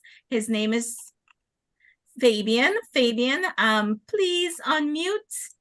And if you'd like to start your video so we can spotlight you. Hello. Hi. Now his name is Chad because he's using someone else's device. But Fabian, Your artwork was well received. And you're an illustrator as well. What made you I'm an illustrator and animator, yes. what made you like what did you derive from? Where did you pull your inspiration to create the characters on our flyer? Yes, I guess it's the same thing you're all doing here. You're telling stories, and I just use my imagination to what my version of those creatures would be. I'm currently working on a bestiary book about all of them, which I would like to launch at some probably next year, probably at the Film Folklore Festival. All right, so it's an entire encyclopedia about all of them with a bunch of illustrations. And I guess not necessarily stories, it's more like a encyclopedia of, what that creature would have been like in a scientific study, so to say.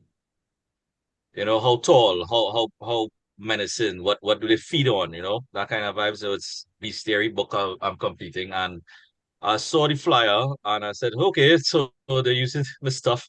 I might as well take a look and see what's going on. Well, we're happy So to if have anybody's you. Yeah, so if anybody's interested, they could contact me on Instagram or on Facebook if they want some illustrations done for whatever stories they want. I've been doing stuff like this in the past.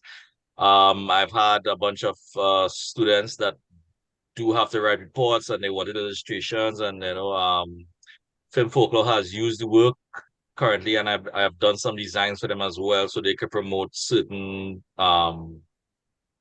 character base driven uh YouTube channel series of the folklore characters itself. So, if anybody needs that content to be created, you could always contact me as well. Okay, well, this is a different creative path of interests. So it's nice to have you here. What are your prices like? Because we are all independently published authors here. Well, I would say whatever I would work with the client. I mean, it's all dependent on what you need. I mean, basically, sometimes people just need one-off illustration, or they might need a couple more depending on the characters or the story to make if it is a novel or something like that, where more characters involved, just to set the pace, the tone, the scenery. So maybe it have a girl involved. So I'm not saying it has to be full graphic novel comic, but it depends on what the vision is of the client. I mean, if you all have a novel that you're making, and it's almost that genre of full illustration, or I don't want to say it's okay if everybody read a Harry Potter book. There's 1 or 2 pages with illustrations in it. So it depends. Okay, well, thank you so much for popping in. No problem. Thanks for having me. It's a local group. We are just a group of writers that come together to create a safe space where we can share our work. We typically would meet face to face, and but now, since COVID, we've transitioned to Zoom, and we do have a book coming out shortly that would feature all of our work. So we do hope you support us with that, and we look forward to seeing you pop back in again, and we hope you enjoyed the show today. I would like to close off and thank every single one of our readers, our special guests. And Johnny, you have a question? Okay. I would like to thank all of our readers, our special guests. Mutilal, thank you so much for putting the show together. And to everyone that attended, thank you so much. And our next event will be in 2 weeks. And I believe it is November 12th. And it will be our author of November 11th. We're switching up. The 11th. November 11th. The 12th is Saturday. Diwali. So the 11th, which will be a Saturday, we're diverting from our Sundays to a Saturday, November 11th, to celebrate our Diwali celebration. Okay, and that's another event that's going to be planned by Mutilal. So, thank you all. Actually, Okay, thank you. Arti working on it. Arti and Vishnu working on that one. I on Okay. the sidelines. Thanks. Okay, so Mutilal, Who Arti, is? and Vishnu that will be working on the Diwali celebration for the 11th of November. Same time though, 1 to 3. Yeah, All right. thank you all. So I'm going to close Bye. off and open the parking lot for anyone that would like to sit around and chat. Okay.